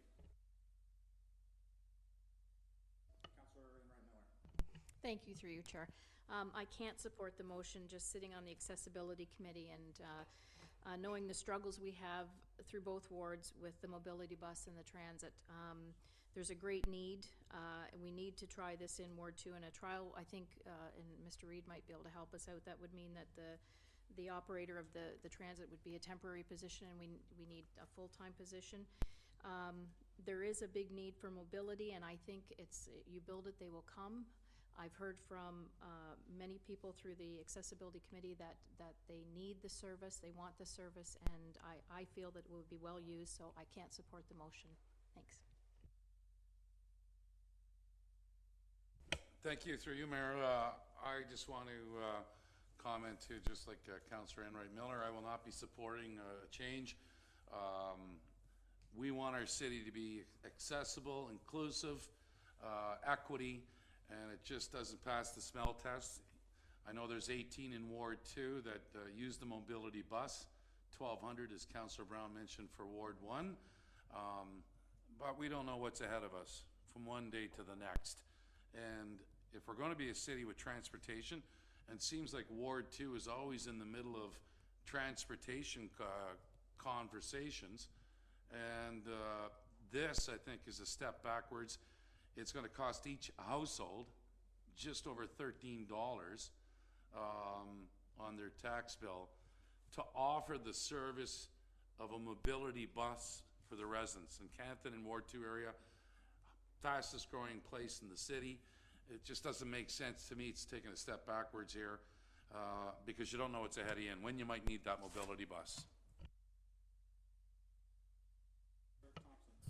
Yeah, and I'm not going to support the amendment to, I think we need this accessibility service in the city of Belleville. I've campaigned for it when I was chair of the accessibility committee. Now that I'm on the transit committee, I would just as soon see if there's any other way that we can maybe reduce some of the charges to Ward 2 so they don't get a little larger increase in their taxes, rather than taking this accessibility service away from them. As everybody says, we have no idea how many people will use this. It's the fastest growing area, and if we're going to provide service for the rural area, let's provide it. Let's get those people. There's lots of them needed to get to doctors, and it's also going to help us with our routes in in the urban ward to be able to supplement the outer Thurlow ward, because we're such a demand in Belleville that if we can get another transit person on the road, we can get them out to the Thurlow ward much quicker, or Ward 2 rather, and not have to, because I'm going to give you a little bit of an example, and it's true, but I won't use a name. This person got the mobility bus to the hospital. When that person was let out of the hospital, she was told to find her own way home. She tried to get the mobility bus, and she can only get on the mobility. She can't get on a regular, if she could have got a taxi, it might have been different, but she ended up getting the transfer home, which was $200 out of her pocket to get a transfer home. That's wrong.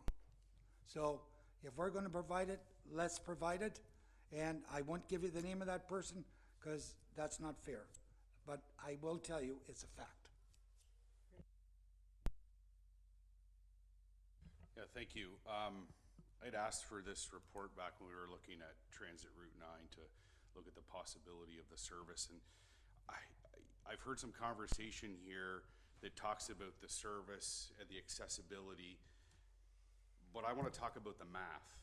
And it's the math that's the issue here, and it's the math that what the motion is about. So it's not taking away the service, because the service doesn't exist there. It exists in the Route 9 area that's about to be eliminated. That's where the 18 registered riders are now. There was a reference to the fastest growing area. I can say as chair of the planning committee, and we've gone through the official plan, and all of council knows that we've hit the urban boundary where it is. So the last little bit of growth area that's occurring now is just infill. The fastest growing area in the community actually is the Loyalist secondary plan area. That's why we've got major commitments to look at sewer and water capacity. That's why when I was looking at Route 9, I was advising my Ward 1 colleagues that you have vast areas over there that are growing, that are paying for transit, that don't have the service. So it was about making sure that that efficiency was there. In this particular instance, we're looking at actually adding the service citywide. What your two Ward 2 councillors are asking, and Councillor Chatton voted for or seconded the motion, was simply how we fund it for this next 12 months. They're considerable, and if you looked at the Director of Finance's presentation earlier, you can see where the Canafton Urban, Canafton Rural, and Rural is getting significant budget impacts this time around. And that's not taking away from what's occurring in Ward 1. But those three tax areas are getting hit a little harder on the percentage basis. Adding the mobility bus, the math portion, causes a 0.5% tax increase in one tax area. All we're asking for is two things. We're asking for the service to be included as a citywide service to provide full accessibility on all four corners of our municipality. We're simply asking from the math side of things that we fund it through provincial gas tax, one, to soften the blow for the taxpayers. You know, it's funny, I often hear from residents who say, you know, I kind of feel bad for you because there's only 2 of you and there's 6 on the other ward. And I said, you know what, but we all work together. And here is a prime example where I'm asking for us to come together and work together on the math side of things for this year. In other words, give us a break for just this year on the math side. We get the accessibility that Councillor Thompson refers to, Councillor Kelly refers to as the accessibility coordinator committee through Councillor Wright Miller talks about. We're going to get that service. We're simply asking for the relief now. We have a transit master plan that is going to be coming forward that's going to paint a picture for us. And my hope is that we're not going to be looking at the same ugly budget that we're looking at this year. So what I'm trying to do is mathematically, or what we're trying to do mathematically, is just trim this off a little bit, make it a little fair and a little equal, but at the same time providing that important accessibility. And I recognized that that was important. That's why I asked that this come to operating budget when we were looking at Route 9. Running an empty bus is not a good business model, okay? Down the road, will we get there? We will get there as the city grows. But we only have so many resources, and we need to do it right. So for my colleagues that are concerned that we're going to lose accessibility, I'm suggesting that we actually increase it. It's how we pay for it for this one calendar year till we get ourselves out of this situation, and then we can look at the bigger picture with the transit master plan and decide how we're going to go transit in our city, how we're going to pay for it, and hopefully we don't have all the pressures that we have today. So that's important to distinguish between providing the service and how it's paid for and how we get there. The other side of it too, and it was referred to earlier, you know, you add a service, you add the driver, but that's going to complement the pressures in Ward 1. So there's benefits there as well. So in the end, we all win. It's just looking for a little bit of cooperation from my Ward 1 colleagues of how we can work together, prove to the community that we can work together mathematically to help everybody out. Thank you.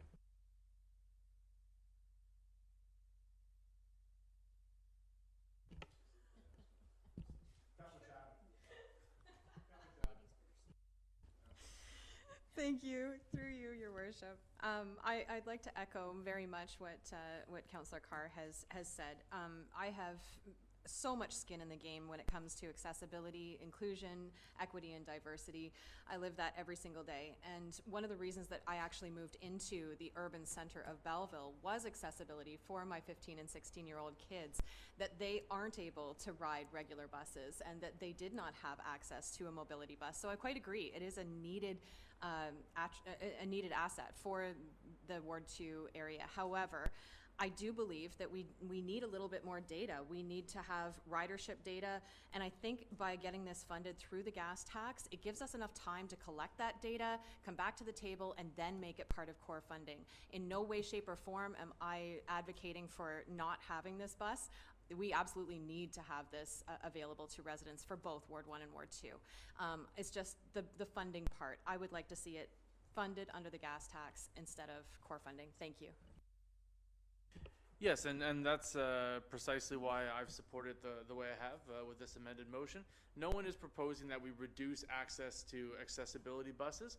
By funding through the gas tax, we'll be offering a new service throughout Ward 2. And as has been noted, this will help relieve pressures in Ward 1, but Ward 1 is going to see a cost reduction, and all of the cost is going to be borne out by Ward 2 residents, which, based on the 18 riders we currently have, I don't think is a fair situation. And I heard some members of council suggest that, we don't know what's ahead of us in terms of ridership. My suggestion would be, if we don't know what's ahead of us, maybe we don't jump in both feet. Let's get the data, let's run the test through the provincial gas tax, and then once we know what the ridership will really look like, perhaps we can come up with a fairer formula for funding that shows exactly what the split is and is more reasonable for taxpayers in Ward 2. And again, none of my voters come from that area of town. I just think it's a fair way to go about it. At least not at current, so there you go.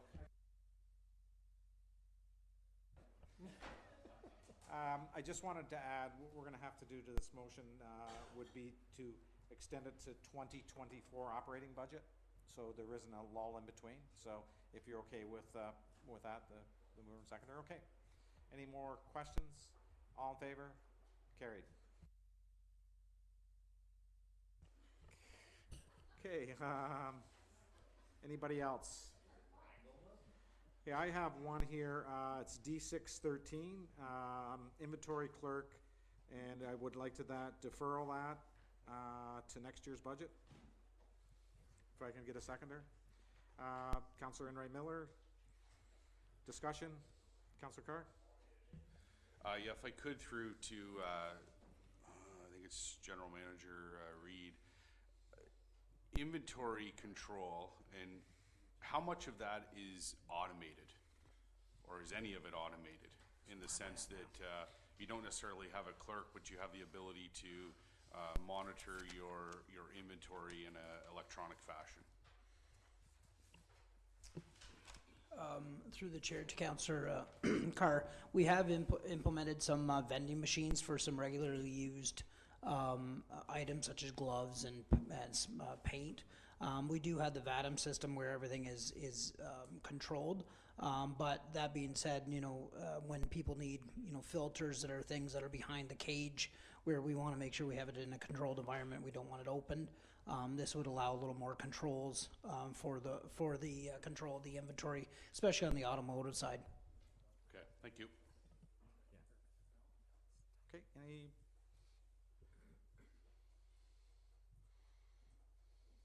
Okay, anybody else?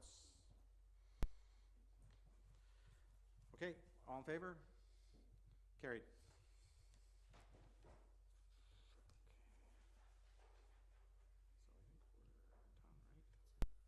Okay, anybody else? We're done the end of that section then. So I guess we move, yes, Councillor. Would it be appropriate to ask Director Ferguson where we currently sit with the amendments that we made? Yeah, I was just trying to ask him that, so go ahead. No pressure.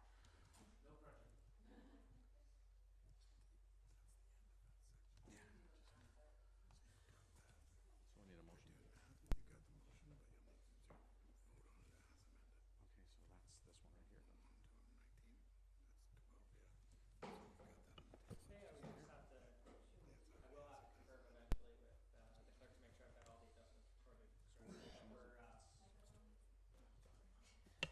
Thank you, yes, and through the chair, Councillor Chapman.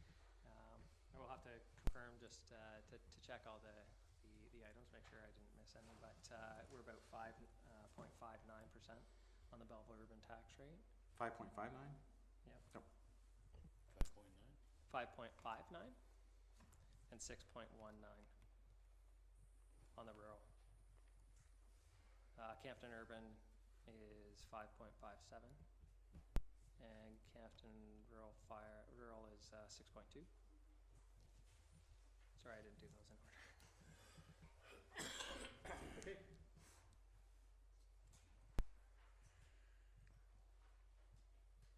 So, Councillor Brown? So if I may, Your Worship, a question. Is there an opportunity to take the work that we've done here allow Director Ferguson just to check his numbers and come back to it. And the reason I ask that is I just don't feel that we've made enough headway in terms of reducing the overall tax implications for 2023.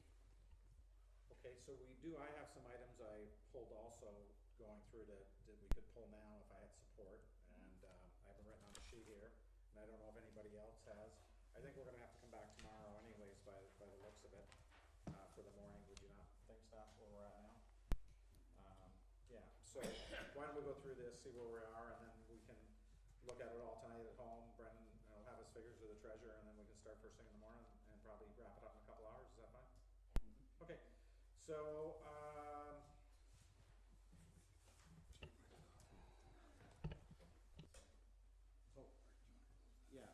so we've got to close off the motion that's on the floor, and that the 2023 draft operating issues D1 to D16 be approved as amended? Is that what I'm looking for? Yeah. That's on the floor, so it's all in favor, carried. Okay,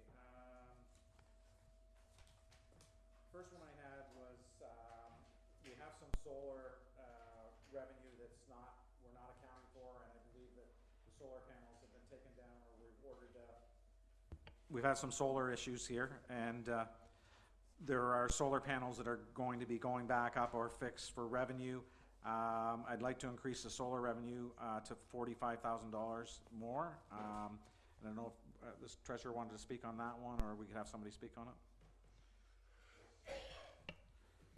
Through the chair, and I could probably handle that one, or Recreation do have some background, but they were able to get some parts that were outstanding to be able to get some solar panels up and ready to generate more revenue sooner. And it's an optimal time to do that, obviously with the inclement weather and not as much sunshine. So we expect to see some revenue increases during the peak periods. Okay, so I'd move that if somebody would second it. Councilor Ray Miller, no discussion, all in favor, carried.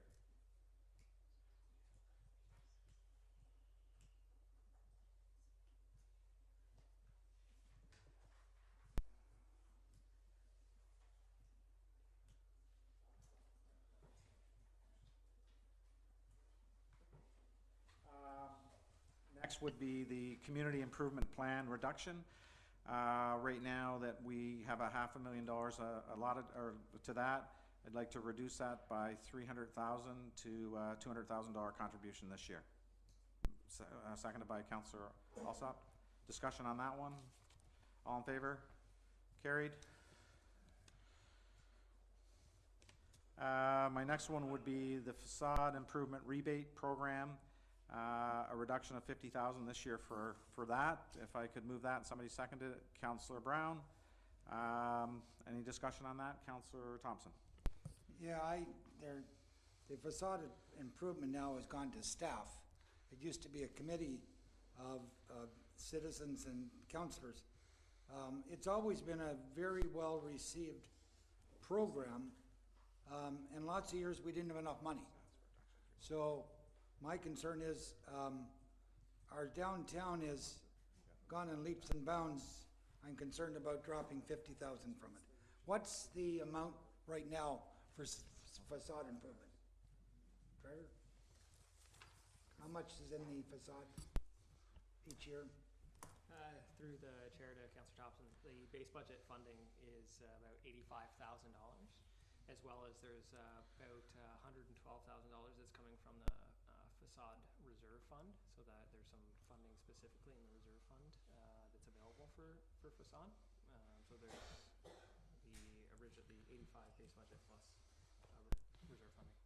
And last year, was it all used last year?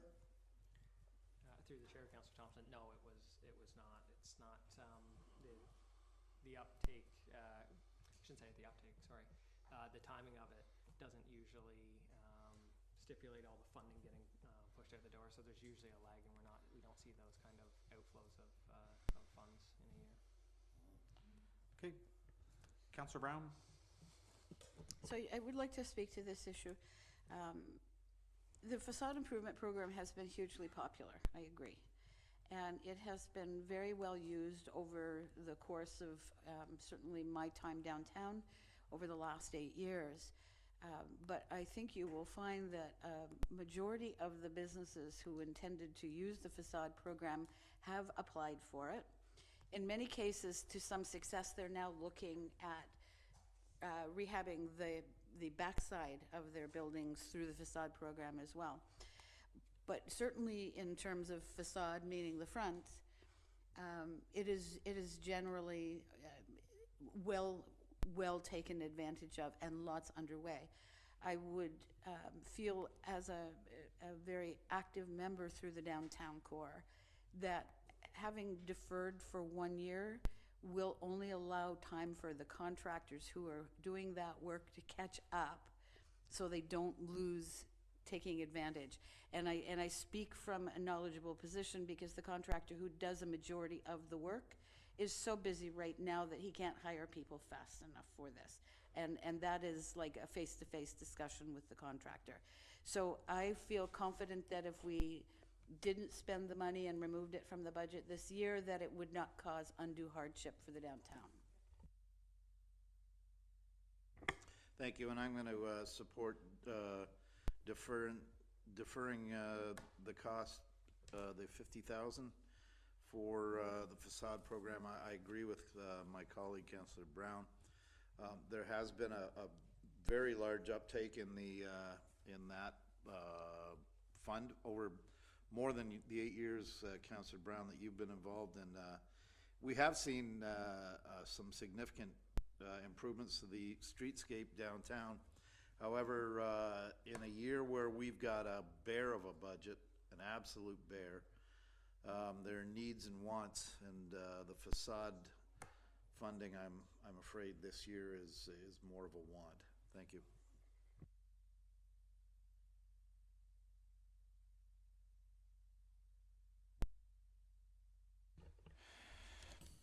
Another thing that I would have on here is engineering allocation to capital.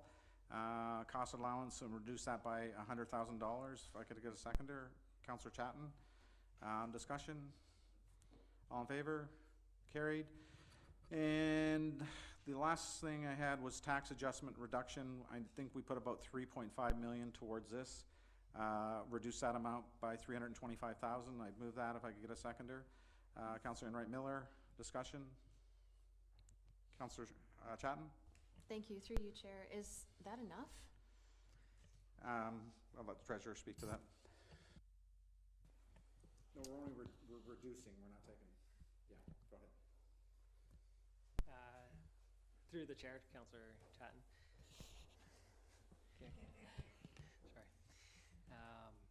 The tax assessment appeals that we've seen in the past and within the assessment report as well, it's detailed as well how much we usually on an annual basis, which there's ebbs and flows to.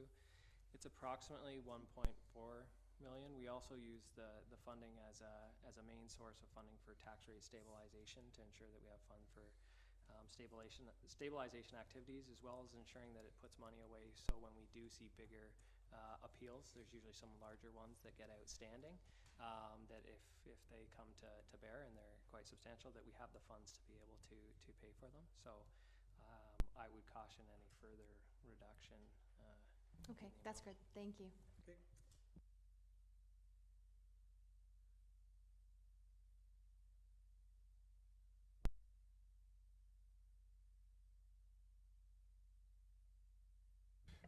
Could we just get an update as to where we're at? Yes, I have the luxury, Kyle has to scroll through, so Sure. it's actually on my screen. Okay. Yeah, the update for Belleville Urban, 4.96. Canafton Urban, 4.92. Canafton Rural, 5.48. Rural, 5.34. I apologize. Let me just reiterate it for the microphone. Belleville Urban is at 4.96%. Canafton Urban at 4.92%, Canafton Rural at 5.48%, and Rural at 5.34%. I would say those are just draft figures. I will want to clarify that I've got all the reductions in accordance with the clerk's minutes as well. Yes, thank you. In years past, when it comes to operating budget, I would typically make it a tradition to put a motion on the floor to set a target for the budget in order to keep things at a moderate level. That hasn't been the case. This is my first time actually on the finance committee, and it's been a little bit enlightening. It was a little bit of a mystifying description of what the finance committee was when I was sitting here before, and I realized that the finance committee sits in on an EMT meeting, but it is an official finance committee meeting, so we're not making any recommendations or decisions or even recommending a budget to city council. So that's a little different than the picture that was painted in the past. So this is really truly the first opportunity that we can sit here and decide what we're eliminating and what we're adding, etc. I know there's considerable pressures across the board, but when we look at the tax impact, we look at the high cost of living, we got to do more. And so I want to ask staff if they could, and I realize that if we want to come back tomorrow, there's going to be some homework tonight, but I would like to see a 1 to 2% tax reduction or tax impact reduction in each department, and run the scenario out as to how you can operate with a reduction. And there's efficiencies there, I'm sure there is, but we have to do everything we conceivably possibly do to move the meter on this, because presenting these tax increases and when I refer to the low-income tax seniors and others that are struggling, we can't just keep passing on these large numbers. We are somewhat behind the 8 ball in that there was decisions from the previous council that certainly moved the meter before we even had an opportunity. And one of them being some salary decisions. I wasn't present for that meeting, but that does put us in a position where we're already making it difficult for tax increases. So I'd like to see what that scenario would look like, just simply to give us a picture that we have done everything conceivably possible, and then that'll give us an idea of what we have to do. No one wants to cut services, I get that, but I honestly think that if we trim back on a few things, look for some efficiencies, we can bring this number down and still be able to provide the service. So I'd like to see a 1 to 2% reduction in each department. I'll make that a motion, yes. Seconded by Councillor Chatton. Discussion? Councillor Chatton. Thank you. I just wanted to add to that I think that's an interesting approach, and I think it would be much better if the department leads came to us with what they could potentially spare, rather than us making decisions tomorrow about them without them. And quite frankly, it could be it could hurt a lot more in some departments than others. So I very much like that approach, that we're bringing that into the fold to say, if there's anywhere at all that we can find any efficiencies, please do that tonight. Okay. Anybody else? Councillor Enright Miller. Thank you, through you, Chair. I'd have to agree with you, Councillor Chatton. Maybe the staff could look at the nice-to-haves, if we could trim the nice-to-haves and keep the must-haves, so we don't lose any core services. And it's a tough go, guys. I think we've done well today to get it down to where we have, but let's keep going to see if we can do it for the citizens of Belleville and yet keep the services for them. Okay. Anybody else on that? Councillor Thompson. Yeah, I question a 2% reduction. We've gone through our budget. We've cut things from our budget that we feel is necessary to cut, which is reasonable. To take 2% with the number of departments that have gone up and outside agencies and everything gone up 6-9%. And then we're asking our staff to cut another 2% off of their budget. Granted, it's going to be, I don't want to pay any more taxes than anybody else, and I don't want to presume out to the taxpayer that they can afford everything. But 2%, I would definitely not support.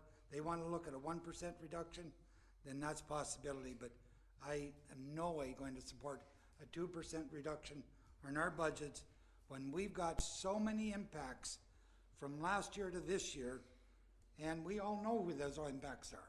We've looked at it. The past councillors have seen the past one. The new councillors have been able to resource back to the old ones.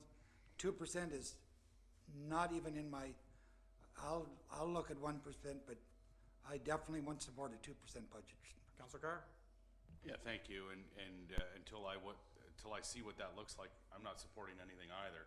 I just want to see it, to say that we evaluated it, and because otherwise we can go line by line through the detail and chop a little bit here and a little bit there. We don't know what that impact is going to be, and then we're just going to pick a number.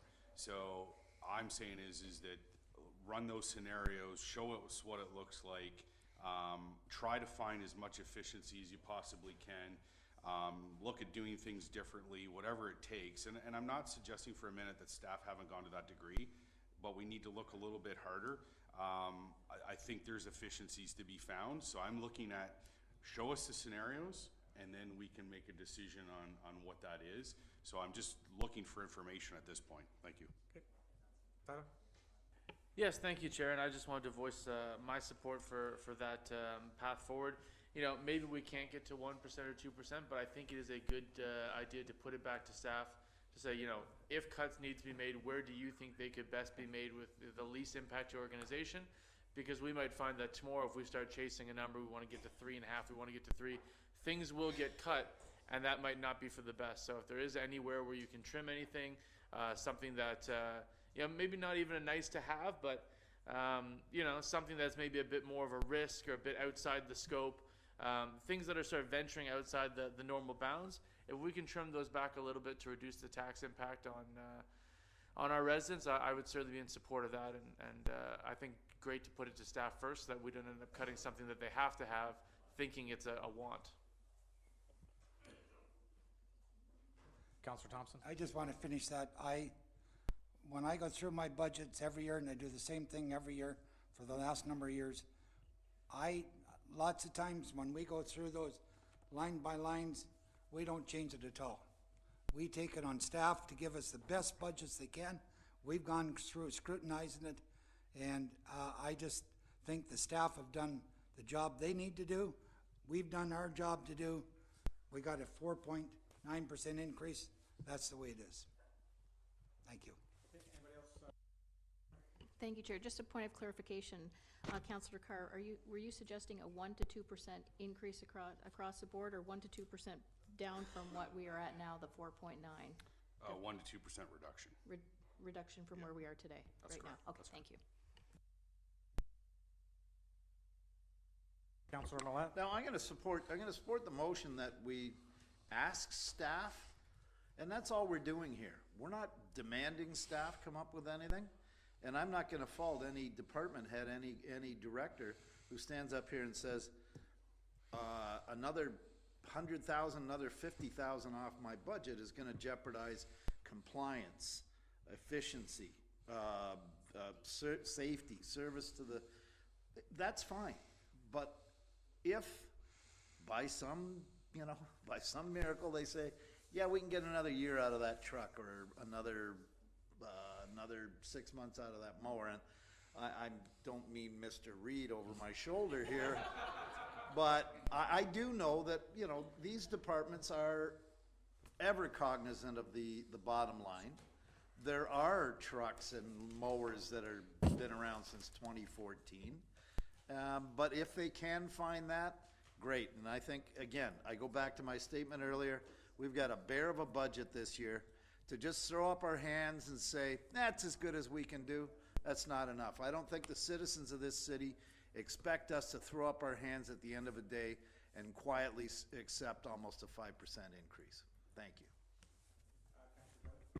Through you, Mayor, I wanted to just comment too, thanks to Councillor Carr for bringing this up. I think it's important. We have a talented team here. They'll have a little homework tonight, and bring it back tomorrow and see what we can do and try to get that best figure moving forward tomorrow. So I think we've had a productive day here today, good conversation, and we'll go back at it tomorrow, Mayor, I believe. Okay. Through His Worship to Council, I think it would be prudent just to express a concern that asking us to do that, although we have no issue in doing it, I'm not so certain that we're going to get a good product if it comes at you first thing tomorrow morning. We will need some time. I'm not sure one night is enough. I had a brief discussion with our treasurer, and there's a couple of options. We can sit down with each department and go through their budgets to identify items, or we can do it ourselves, the treasurer and I, going through it, which I'm not certain would be ready by tomorrow morning. That's our only concern. I'm not sure how far we will get. Councillor Chapman? Thank you. Through you, Your Worship, would it help any if we started later in the afternoon instead, at 1 p.m. perhaps, after lunch? That works for me. Certainly, that would give us more time to provide a more thorough response to what council's looking for. Okay. Sounds good. Thank you. Okay, any else discussion? If not, I need to vote on Councillor Carr's motion. All in favor? Carried. Motion to adjourn till 1 o'clock tomorrow, moved by Councillor Millet. Councillor Brown? Well, we'll have it. So. Yeah. Move to recess. All in favor? Carried.